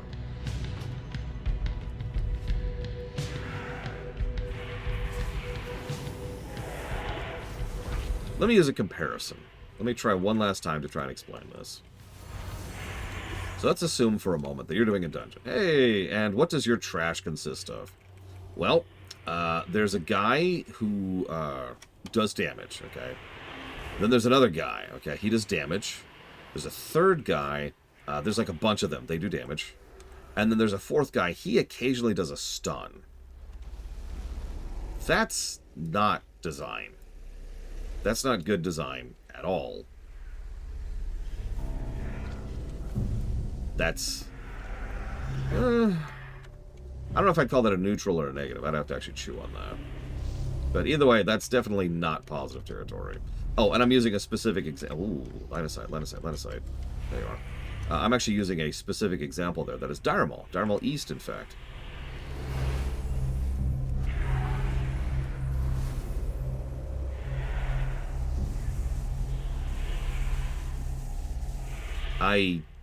What, Luke?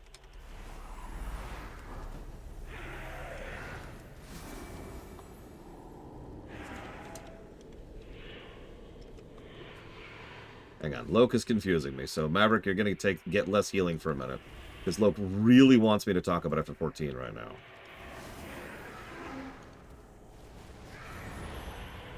Yeah, anytime a new game is added to the list, I buy it pretty much immediately, Charles. Make sure I have it handy.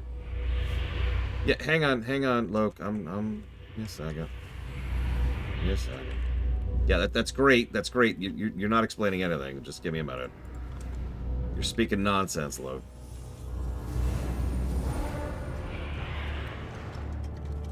Okay. So I gotta check my notes to figure out what reality is here.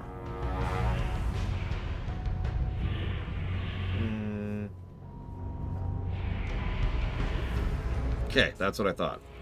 You're on crack, Luke. It's good to confirm that, though. I wanted to make sure you were on crack. So these are Nexus Terrors. These like to fear. And silence.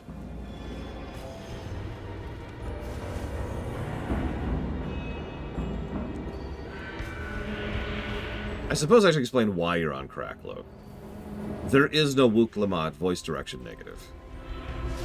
That's why I was so confused. It's like you walked up to me and said, Lore, that negative you gave to Kefka for being a terrible villain, you need to get rid of it immediately. And my first reaction to that is going to be confusion. Because... what? So here we have sorcerers, priests, and darkcasters. They all suck. In various flavors of suck. Those guys do arcane missiles. Those guys do dots, which we can actually see right there, Shadow and Pain. And those guys heal. I do have a PS4. I do not have a PS5, and at this point, I don't think I ever will.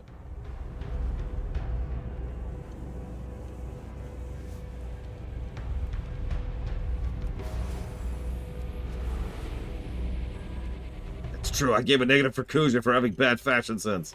This is even more confusing, because I haven't even reviewed that game. I don't remember if wanding was in BC. I only remember wanding during vanilla. I should explain what wanding was. Emphasis on was. So, back in the day, it was actually pretty easy to run dry on mana on a DPS class. Especially if you were a priest. And this is definitely before the days of I can't remember the name of it. The dot that makes you get mana back.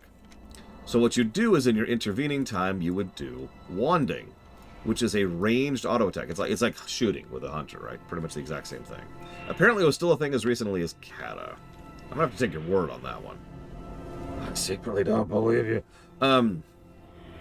So, yeah, wanding. It's when you stopped playing the game and you just go back and auto attack for a while because you're dry. Anyways, this is Teravok. He does earthquakes. That's more or less it. Let me double check that actually. Oh yeah, he's got a cleave. Gotta be careful of that. But he's got earthquakes, and occasionally he'll do a big ol' hit and nuke on one person. That's my job. So now I'm going to pull instantly. Oh, wait, that's the wrong button. Pull it. Where's my pull instantly button? Oh, there it is. Pull instantly.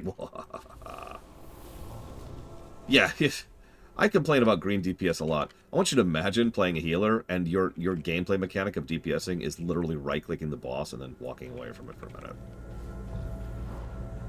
So there's our earthquake. Watching to see who he decides to stun. Zoom the camera out a little bit more so I can see that better. Maybe no one? Does he not do it on normal?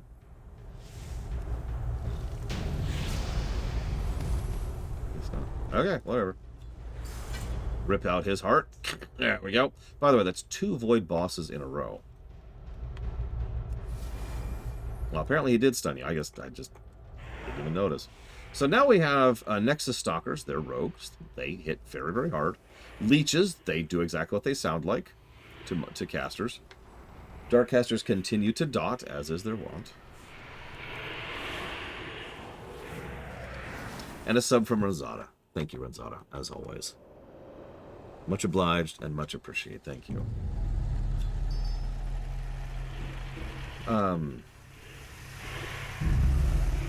Honestly, probably Magister.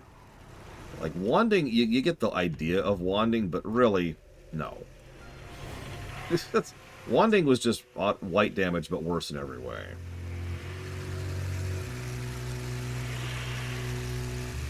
So let's get some pots going. Let's put that up, and let's put that up. So I can write that down.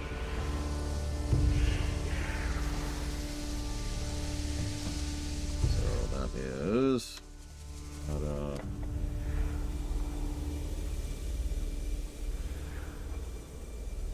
No, I have a PS1, thanks. It's in storage, but it's there. Also, I don't give out my address for extremely obvious reasons.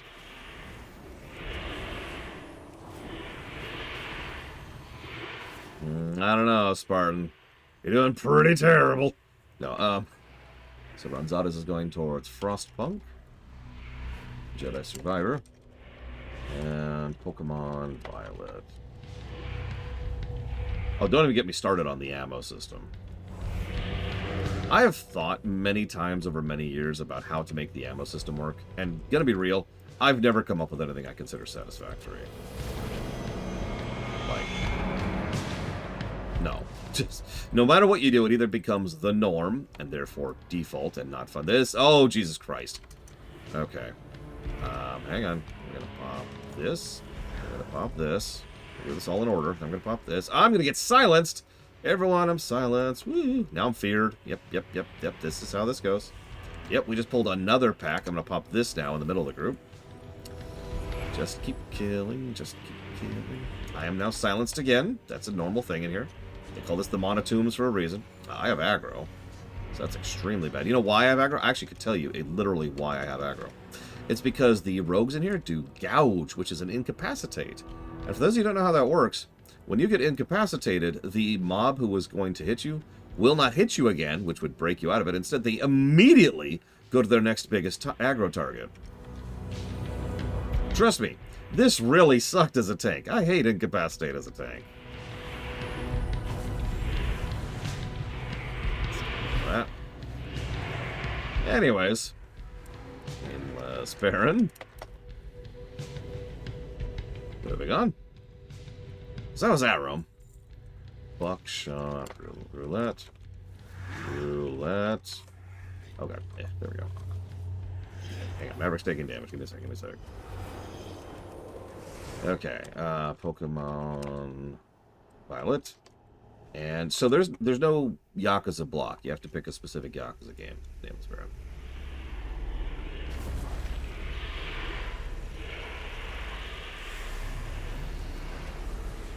It's okay, I have an upscaler, Charles. They're actually pretty easy to get. Yakuza 0. Okay, that I can do. Yakuza 0. Done. Okay, so I just got silenced again. Give me a second. Okay. Pretty much Rain 36. What's funny is they did that in vanilla too. The knock up mechanic. go ahead, get your jokes out of your system, was extremely common in vanilla. In fact, I was talking about that consistently across a lot of the vanilla raids, because almost every vanilla raid boss had a knock-up mechanic. What does that do? Well, obviously it goes whoo and you get flung into the air, but what it really does is it either completely resets your aggro, wipes your aggro in particular, or... What is this? You must forgive me, but I was not expecting company. As you can see, we are somewhat preoccupied right now. But no matter, as I am a gracious host, I will tend to you. Or it'll have your current aggro. In other words, aggro in general was a thing that was just much more irritating, because they would try... Oh my god. We should be fine. They would constantly try to make sure that you didn't have it. Again, like Ren 36 said, just removing your tank from the equation. And yes, the last time aggro really mattered was the beginning of Kata, in a way that I'm going to be honest, I absolutely hated personally. I could have gotten used to it if they knew what they were doing, which they didn't, so we good.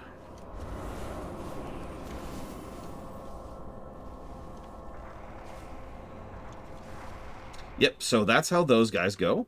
You notice I kept running away from them, trying to not get in that nonsense.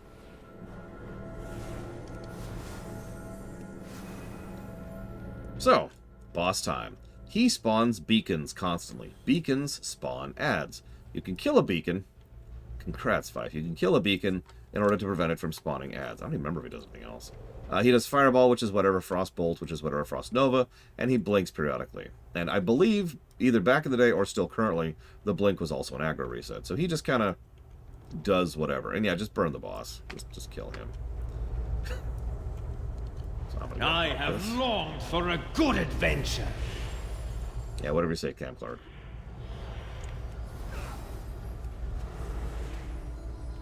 Just poke over here. I have such fascinating things to show you. I must bid you farewell. And that's the Monotombs.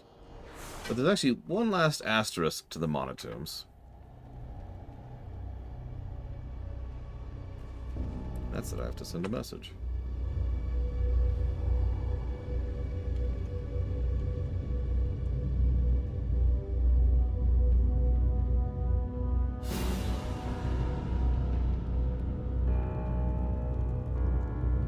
And that's this.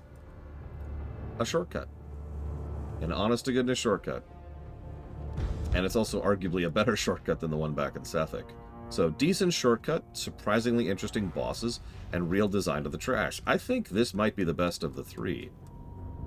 I'm feeling that. I'm not sure the specifics, but it definitely feels like the best of the three.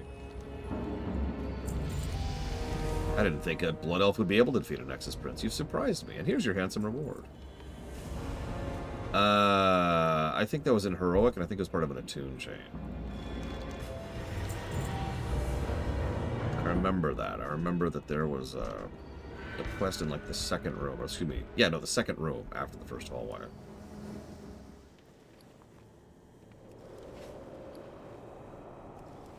I don't remember what exactly it was, but I remember it was there. Am I a Spider-Man fan? Spider-Man's okay. I like Spider-Man. Let's go with this. Now my heals are even better than before.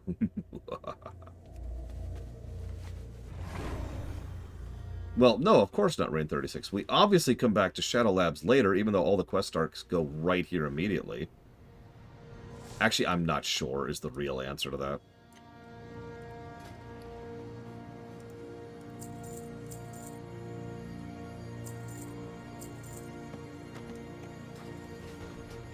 Yeah, it kind of depends. I feel like there was a Shadow Labyrinth key quest. It's been a really long time since I've done that. And I remember it went through like the lower city, and you had to get rep with them or something like that. I know Arcatraz required a key, because getting that was just a pain. You know, they never actually said, Fife.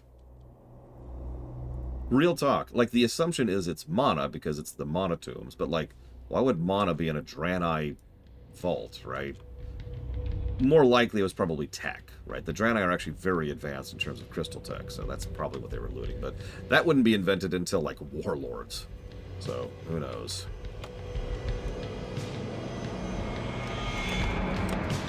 Some question marks here.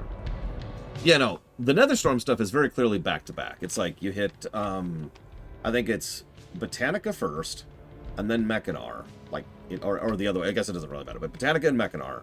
And then that leads directly into Arcatraz, and Arcatraz leads directly into Ain. So, Shadow Labyrinth. Now it's this place. Okay, so. The Shadow Council has already killed most of our spies, but Togun was foolish enough to escape only to go back in. You must find him. He may be reckless, but you must find out what he knows. Go with honor. Something I always liked the story idea of, even though it's kind of silly to think of nowadays, is that so many of the main forces, like the primary forces of the Scryers and the Eldors, were so busy fighting Illidan that they couldn't be bothered to deal with the Shadow Labyrinth. So the quest arc that goes into here comes from the lower city. You know, the refugees, who all come in here with your aid and end up dealing with the Shadow Council themselves. Something about that always just kind of vaguely appealed to me. But see you. About time you arrived. Melissa said she would be sending help days ago, and we've been fighting in here longer than that. 2 years ago, the Shadow Council summoned... Okay, there he goes. 2 years. There's the timeline. That shattered Auchindoun in its wake. Read the Codex of Blood to find out what happened. Go on then. When the Cabal found our spies, they fed them to Ambassador Helma one by one. Our men deserve justice. Slay the ritualists binding him, and then dispose of Helma. You come back. Okay, and you notice we've got like lower city healers, lower city operatives, lower city healers, etc., etc. So, Shadow Labyrinth. These guys are Legion cultists. Oh, here's wanding, by the way. Pew. Pew. Pew. Pew. Never do that. Okay, literally anything else is better. Don't want. Yeah, this dungeon was a chonker. I mean, all the 70 dungeons were chonkers to some extent or another, but I don't know. Shadow Labs always felt like it took a lot longer. We also almost never did it regularly because a lot of the loot in here just was not worth the time and effort. It was more worth it to do Arcatraz or Shattered Halls. I mean, look at this room for a second. They're not all densely packed, but this is just a nice big room of lots and lots of trash. So let's see, what do we got here? We've got the Deathsworn, they hit hard. We've got the Acolytes, they cast and heal. I think that's it for these initial packs. You're all good. Take your time, Spartan. Yeah, I'm trying to put my finger on it. I think one of the things that irritated me personally about this dungeon, speaking as a warrior tank, was there was a whole lot of ranged crap. Now, I got really... You see that pillar right there? I got really used to that pillar.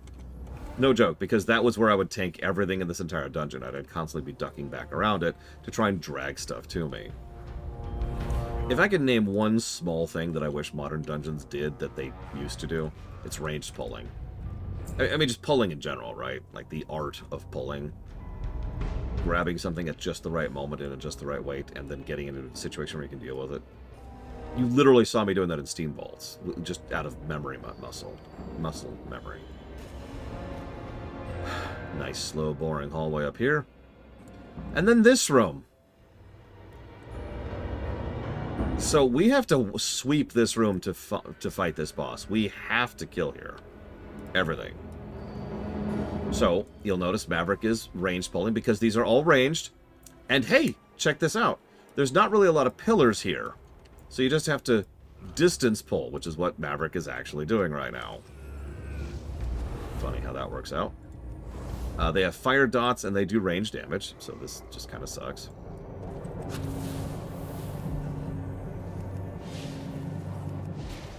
Yeah, Balatro, I think it's called, Charles, something like that.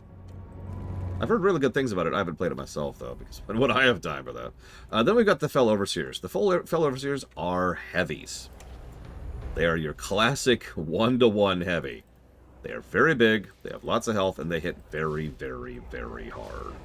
I would put these in the triple, so this is hitting you like a tank category right here.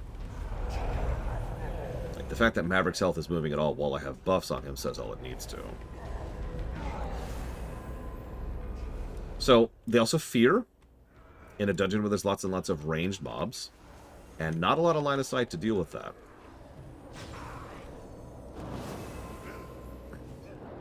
Let me tell you, shamans were popular in here.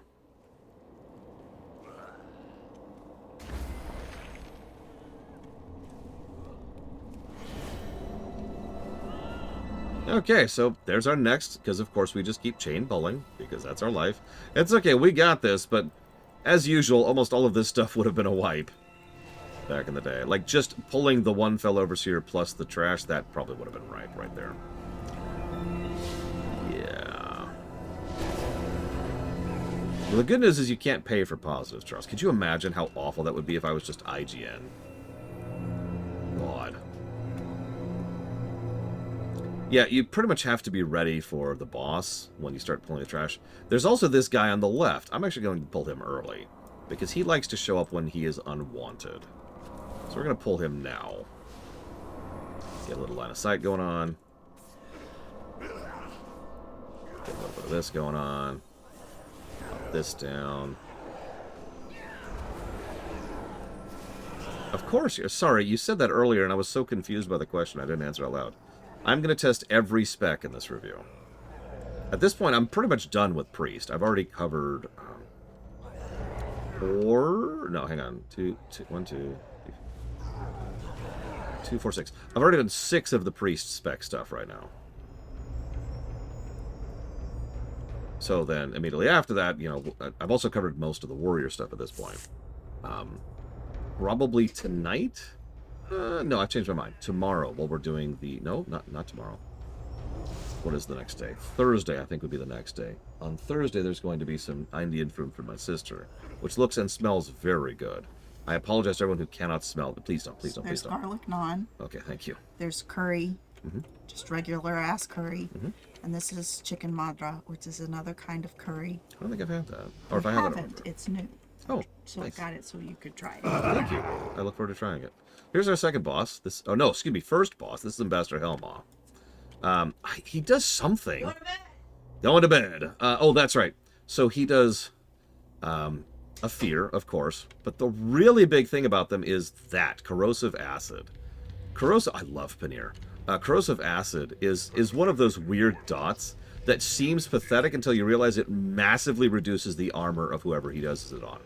So he doesn't actually hit very hard, but that acid reduces their armor so much that he might as well hit hard.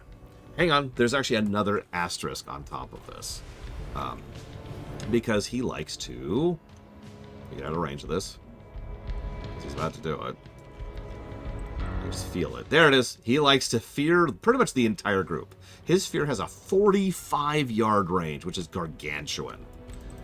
It is barely possible to be out of range of that. And so that if you are a hunter or a shadow priest, you can be out of range of that fear. So, nice big fear. And you're probably thinking, who cares? Well, one of the things he likes to do is he likes to fear, and then he likes to do that acid debuff. Remember, it's a breath, right? So whatever he happens to be looking at, whenever he hits it... So now we're going to go way over here. Who's behind me? Is Kira White Noise. Yeah, hope you brought a dwarf priest or a shaman.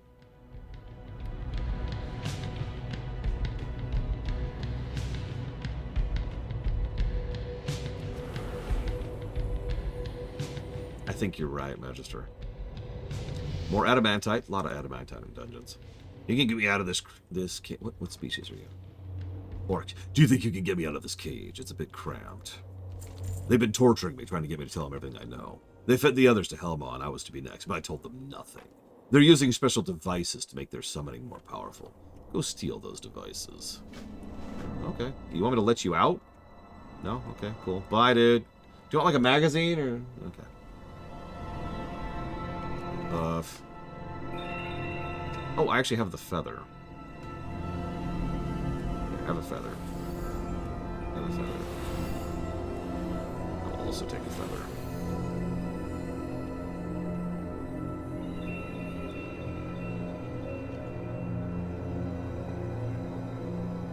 I mean, I don't get any money from viewers, Charles. At least not from viewing figures, I should say. I make exactly 0 cents off of YouTube. Oh yeah, no, those bracers were good, Uthor. Alright, so. This room. You'll notice Maverick paused to let me talk about that. I appreciate that, because you probably knew I wanted to talk about this room. So, this is another one of those hell rooms. We've talked about a lot of these, because almost every 70 dungeon has several of these. So first of all, we have the succubi ladies. They're just roaming. They're fun. And then we have trash packs, which are very, very, very easy to chain into each other. It's almost impossible to individually pull here. You'll also notice that they're all humanoid, which is fine, but it kind of limits your CC potential because of how they're laid out. They're laid out like this, right? Vertically, instead of in a bundle. So you only really can CC like that guy right there. I should just do that. You can only really CC like that guy or that guy, right? The people who are closest to you. So you just have all kinds of crap. Now, the good news is you've got these little nubs here. This is your line of sight pulls right here. So that's a good way to pull things back, speaking from experience. You've got shadow priests, you've got acolytes, and you've got cultists. They all hurt. But if you're good, you can pull her in the middle and not pull any of the rest. Just kind of deal with her. She's kind of a multiplicative trash. She's not all that bad. You know, she's got her AoE, and it's like, whatever. But if you pull her by herself, she's nothing. Makes sense. She's the instructor. So now we can go ahead and pull whatever. Looks like we actually only managed to only pull 4 there. I'm actually kind of impressed by that. So yeah, Mind Flay, dots, rogue stuff, all kinds of fun stuff. Just your usuals. I am not holy right now. And by holy, I mean shadow. I should be aware of that fact. Wrong button, wrong button. God, just readjust your mind. Readjust your mind. There we go. Okay. And then we got the other 2 packs. And you see how, like, Maverick is kind of accurately showing off what real pulls should look like. Instead of just wandering in and being like, blah, blah, blah. Instead, we're actually trying to be like, okay, pull this. But notice how much damage Maverick's taking, by the way, because it's not a small amount. That is how much damage these can do. And if it doesn't make sense, remember that that is a heavy-hitting melee, a rogue type, and rogue types always hit very hard melee-wise, and a shadow priest who do dots and channel damage. And channel does a lot more damage than typical spells because of all the limitations attached to it. So that's 3 heavy-hitting mobs in the same trash pack. Of course these hit like a truck. This also helps to explain one of the reasons why the instructor became a multiplicative factor.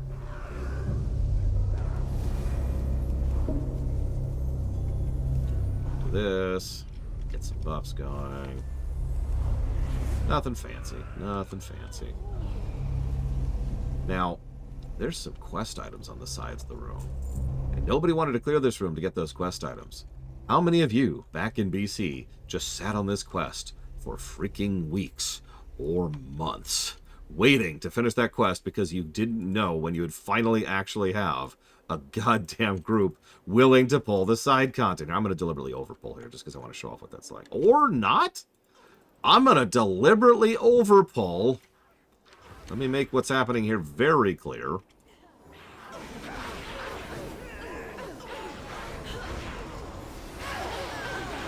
You notice some of these guys just stay at range, too. And remember, ranged hurt. So that's just kind of a thing you just kind of learn to live with there.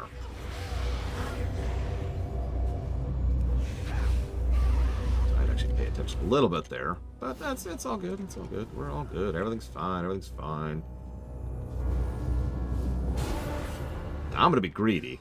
Go take my quest items. Also, I could be misremembering, but I think there's not enough of these in the dungeon to fulfill the quest for 5 people. Don't quote me on that. I just have a memory of that. That's why I'm being greedy. Sorry, everyone. I'll pay you an exposure, right? I'll be like, hey, I'll shout you out on my next podcast. That I definitely do. When I talk about Raid Shadow Legends, I'll talk about Kira Whitenoise, who is the legend of the Raid Shadows. What does that even mean? Raid Shadow Legends. What does that word mean? Like, they're just... It's just nonsense. Anyway, sorry. Moving on. I should stop screwing around a little bit here. Ding. What are we up to? 65. Okay. I think I'll do that tonight just to lock that in. No. Well, I won't change my mind. Alright, so. Grab a few more of these things. Hey, Wolverale. Oh my god. Wolverale. No, I said it right the first time. Alright, so this boss, he's basic and boring and simple and stupid. Except for one small little thing. This was Pax's favorite boss in the entire game for a long time.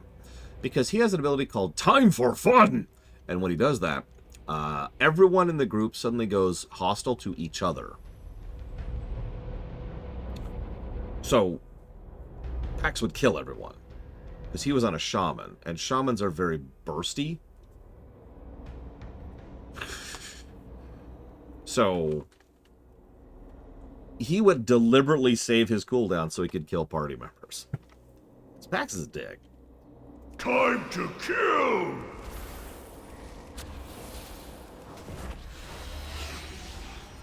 Oh yeah, by the way, if you pull him without pulling all the trash, he pulls the trash, which is probably a wipe. Does he even have any other mechanics? Oh, here we go. So let's see what happens. Yep. Yeah, a few seconds of this. Everyone's fine. Everything's fine. The AI is designed to prioritize hitting cooldowns. So, for example, if you haven't hit Bloodlust, when he mind controls you, you're like 99% guaranteed to immediately hit Bloodlust. Stuff like that. I shouldn't laugh about that either. So, hang on. We've got some bugs going on, because bugs are cool. Let's try that again. Shadow Labyrinth, there it is. Shadow Labs, Blackheart. Yeah, no, he's got Charge and Stomp. Like, so Incite Chaos is it. There's so many one-mechanic bosses. I knew Vanilla had one-mechanic bosses. I didn't remember that BC had one-mechanic bosses. When I say that's bad design.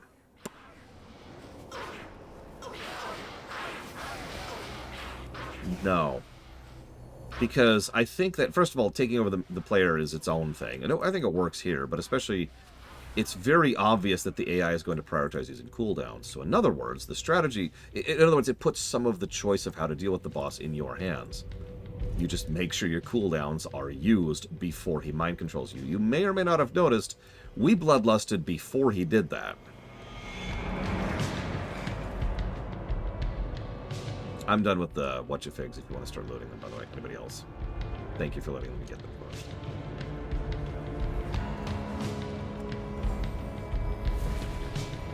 This. Oh no, that boss is a joke. If you're not ready for him, he can cause some issues, but he is a joke. Well, the funny thing is, he doesn't get harder or easier on heroic. He's more or less exactly the same fight. Anyways, let's grab.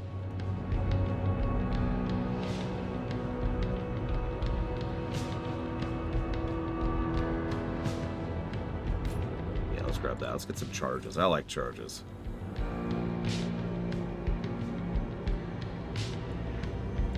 I also apparently screwed up. Is that? I really did screw up. Hang on.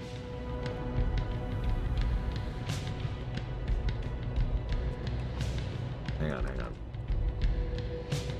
I am very stupid.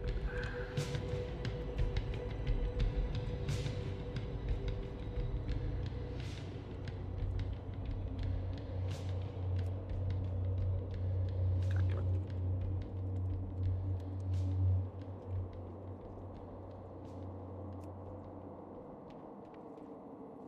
Do I not have Sanctity? Am I spelling it wrong? Sanctify. Would it surprise you to know that I consider BC music to be overall the worst of WoW music?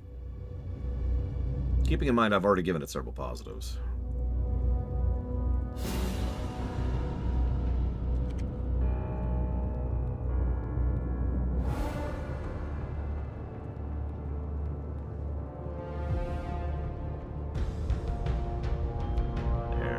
There we go. Hey, we're found. We're found.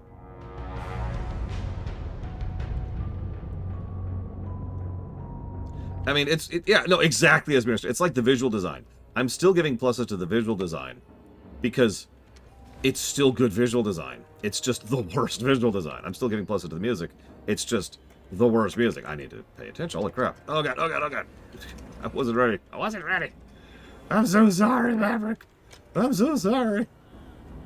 I do think when we start getting into patch content, I think we'll really start to change our tune a little bit. We'll see. Yeah, no, exactly, Lord Harriman. So is there anything about BC I wouldn't say is the worst? Yes. So BC has fragmented and inconsistent main plot. But I still think Shadowlands has a worse main plot. Because, like... you know, like... Shadowlands' main plot is just so bad. Oh my god. I don't even know what to add to that. Let's just go ahead and kill this guy. Here, have a buff. Have a buff. Here's a buff. What does this guy even do? I know he spawns an ad behind him, and that's like the big thing. Oh yeah, he yanks everyone to him, and then does an AoE, and then he does a rain of fire on you. So like he's a yank, and that's it. Yeah, BC doesn't have the jailer. Good. A worthy sacrifice. Like, okay. Come to my aid! Heed your master now! To use an FF14 parallel, imagine for just a moment if ARR had Ranjit, and also Ranjit is the main villain of ARR.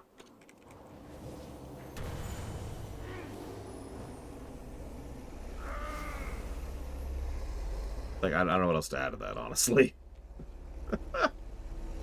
So the main focus of this fight is just keeping, you know, kiting him away from those things. Because you're really not supposed to kill this thing. I'm not even sure you can. So we just kite him for a bit. They spawn, and there's more and more and more of them on heroic, and eventually he dies. Give my life gladly. Like that. Down he goes. So many of these stupid spirit shards. So let's go and grab the book. Let's see here. Book. Read on if you dare. Long ago, in a dimension of the cosmos unfathomable to mortal minds, there was born, if such a term can be used for it, a being of unbelievable power. Its very entrance into existence shattered all reality around it, known only as Murmur. Okay, so this is obviously in-universe propaganda. He's not that powerful. Existing only for chaos, its slightest whisper meant the destruction of whole worlds. Uh-huh. Yet still there were those who would try to worship this mindless being, those who were insane enough to dare trying to control it. And lo, for how the mighty fell trembling at his feet, fearful that it might direct its words upon them. But still did these charlatans, these worshipping pretenders to a non-existent religion, rail against the inevitable in a vain attempt to control their god. Uncaring and unnoticing, Murmur yawned, and they knew oblivion. Yet one survived, and in his insanity found a way to bring Murmur into the world. A mortal possessing of arcane and dark knowledge that none could surpass. He devised a method to enhance his summoning through capture and use of souls untold. Whole civilizations were brought to extinction through the soul devices, to fuel the ritual through which he and his conspirators would summon Murmur into their world. And summon Murmur they did. Powerful magics of containment and silencing were imposed, held together by the constant supply of souls fed into them, yet they could not control the beast. Yeah, we're taking this very seriously. We swear. Just scroll up there. There we go. That's how serious this is. Yet still they could not control the beast, could not bend it to their will. These mortals began to devise different strategies, and one after another they all failed. And in so doing they weakened the rituals, accidentally giving Murmur the slightest modicum of freedom, and it was all it was needed. Only the book survived the cataclysm that destroyed their world. Those proud and foolish men who thought to control a cosmic being of untold power. Would you, the possessor of the Codex, do the same? Have you devised a foolproof method of summoning Murmur? We shall see. So anyways, I'm gonna take this here really quick. Thank you. So yeah, all that propaganda aside, Murmur is a powerful being. It's just, I mean, come on, whispers that kill worlds. Give me a frickin' break. I also like how they showcase Murmur. Obviously, we saw the devastation of Auchindoun. But when we go up here, we see him down there, and he actually kills one of the people fleeing as he's standing there. And periodically, he just barrages some of the trash ahead of you with damage. This is a nice shot, and I'll give you that. So Murmur is actually an elemental. It is an element of sound. Now, he's a powerful elemental, but we'll be able to kill him, of course. If we've already killed Ragnaros by this point, canonically. But, we also... Yeah, I also love the not quite Ragnaros design of Murmur there. The reason Auchindoun got blasted so hard... I don't remember here. Is because of the same reason most... of the... Anytime a really bad summoning happens, it causes a fairly large amount of devastation. Yeah, exactly. I was going to say, if those of you familiar with what happened at Blackrock Mountain, it's the same concept. Now, it's probably worth noting you can't just go around all willy-nilly and do that as a way to, like, have a de facto nuke. A lot of pieces need to be in place to be able to summon a being of tremendous power, and then to do it badly. So it's not really a very reliable way to do this. Oh god, what kind of a boss song would a sound elemental have? But anyways, that happened here. Several members of the Shadow Council came down here, and they were like, alright, I got this. This is going to be great. Check this out. I've got this wonderful idea. First, I'm going to be mind-controlled. Please kill the succubus. Thank you. So, first... first off, I'm going to use all the souls of the dead in Auchindoun to power a ritual to summon them. So there's the power. I'm also a complete moron because I'm a member of the Shadow Council. And I'm going to do it in a really uncontrolled way because I presume that my pathetic little magics that are used on completely unrelated types of entities are going to work perfectly well on this. Actually, silence would be an interesting boss song for this. Like if just all the music goes away like this.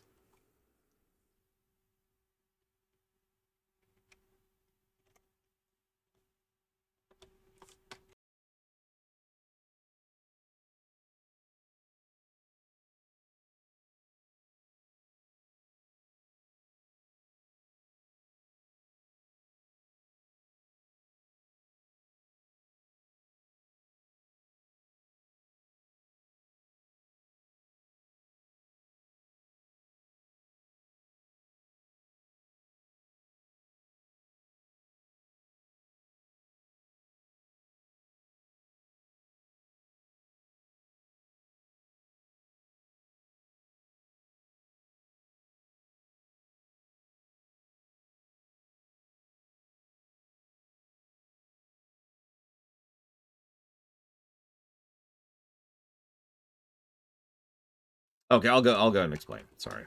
I just liked the effect. So anyways, here's how Murmur works. First of all, most of that trash is irritating, and they mind control. That's why it took them so long to kill some of those things, is because I had healed and bubbled the mobs. So Murmur is actually one of the few fights we had to come up with real strategies for.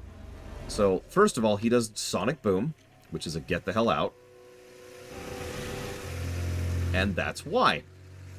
So, second of all, he also does this thing, which he just did to Kira White Noise there, which flings you into the air, high enough that it will do damage to you. He also likes to yank you if you're not in melee. So I'm now functionally tanking, so this is cool. Yeah. He likes to do Murmur's Touch. That's its own fun thing. We've kind of already talked. Oh, okay, so it's just me now. I got this! You may or may not have also noticed he starts at lower... Oh, hang on. He starts at lower health. So we get out. A major thing I used to have to do for quite a while, especially as a warrior tank, was constantly... Oh, yep, and I'm dead. So anyways, as a warrior tank, I had to really take advantage of that movement tech to get out and then get back in, because if you don't actually get back in quickly enough, he starts doing a ranged attack, which hurts a lot more than his melee attack. Come on. I mean, I don't know where my buff is. There it is. It'll be like walkbacks without shortcuts. Anyways. And then he does the knock you into the air thing, and honestly, I don't even remember the other thing. Those are the two big ones. Let's see. So there's the yank. Yep, duh. Touch, that's the silence. Resonance, that's the one big thing. And then Sonic Boom, which destroys the hell out of you. Yep, okay, so there's actually a degree of boss design to this guy. What we like to do, you notice there's those tents just outside of him? When he was about to do his fling you into the air move, everyone would get in one of those tents and get knocked up like 5 feet, and then completely leave out. So that's cool. Ugh. Obviously the AoE, you have to get out. You have to get out of the frickin' AoE. So that's just life. The silence, there is actually something you can do, because the silence thing is actually an AoE silence, and I think it does more damage. Here, let me double check that.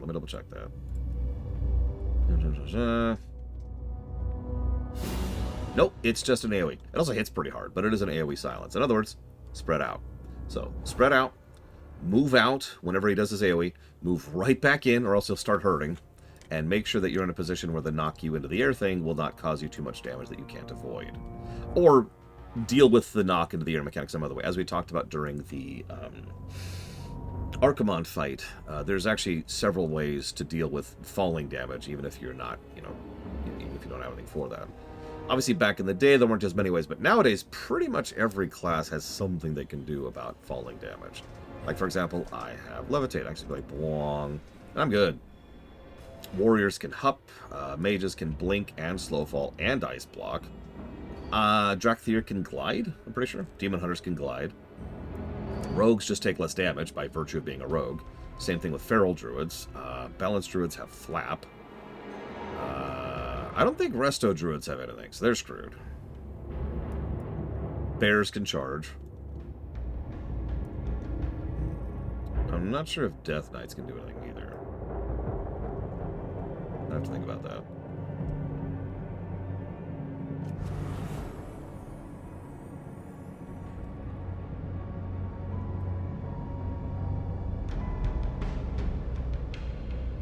That's true. Resto does have cat form. That's fair.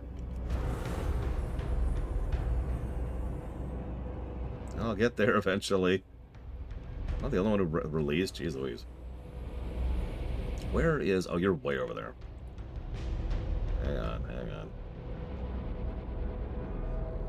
Where's Mass Res? There it is.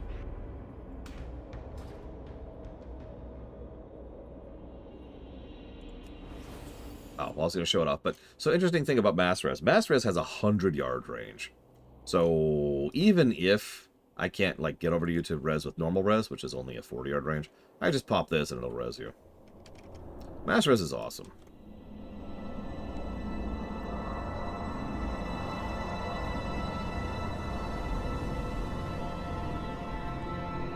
Okay, round 2. Please get out of the AoEs. I'm actually happy we wiped, as weird as that sounds. I did not mean to do that. I forgot I had a wand equipped. I'm sorry.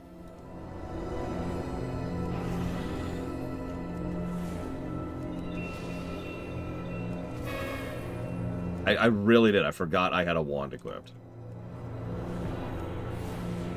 So I was just like, oh, this will be fine. Oh, so I gotta get away from Spartan here. I gotta get in position because he's about to do his thing.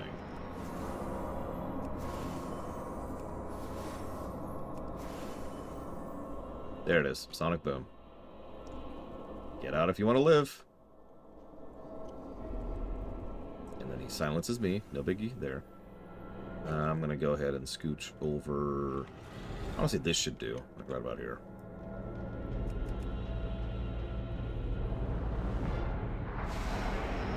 Yep, nope, I'm fine. That silence is mean, though. I believe if you go augment spec, you sign up as a DPS, but don't quote me on that, because I don't have an evoker still. Sonic Boom. And silence.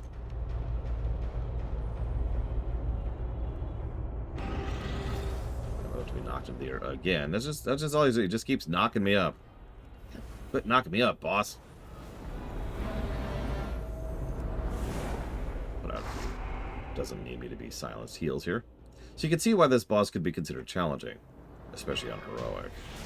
But we got him. Probably one of the better bosses of the earlier stuff. That is actually one of the set pieces. Not that I need that set anymore, but hey. Yeah, no, probably the toughest boss we've encountered so far.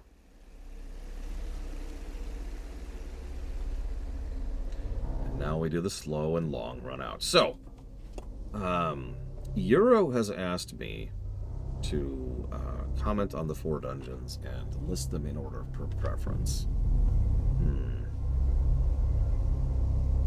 I think, honestly, I'll put Sethic at the bottom. Sethic is just It's not great, you know.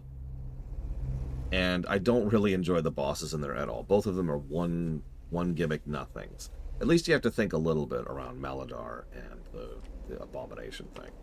However, Akanai is also not that much better. So Sethic and Akanai both, that's whatever. That's its own thing. Not super impressed with either of them. Monotombs I liked more than I thought I would, which is funny because Monotombs is usually one of the meaner ones to get during time walking. Usually because most of the players are used to just bulldozing into the boss and then immediately dying to the Void Lord. Anyways.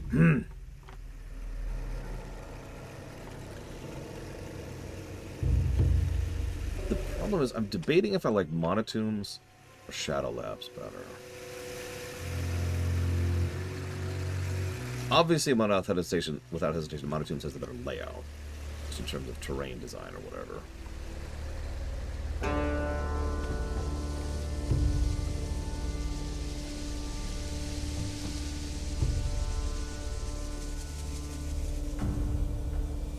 I think if you put a gun to my head, I'd probably pick Monotombs as the better one.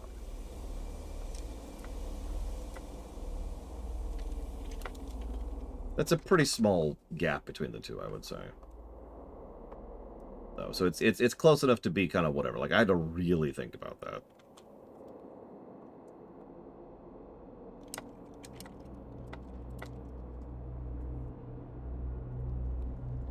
There we go.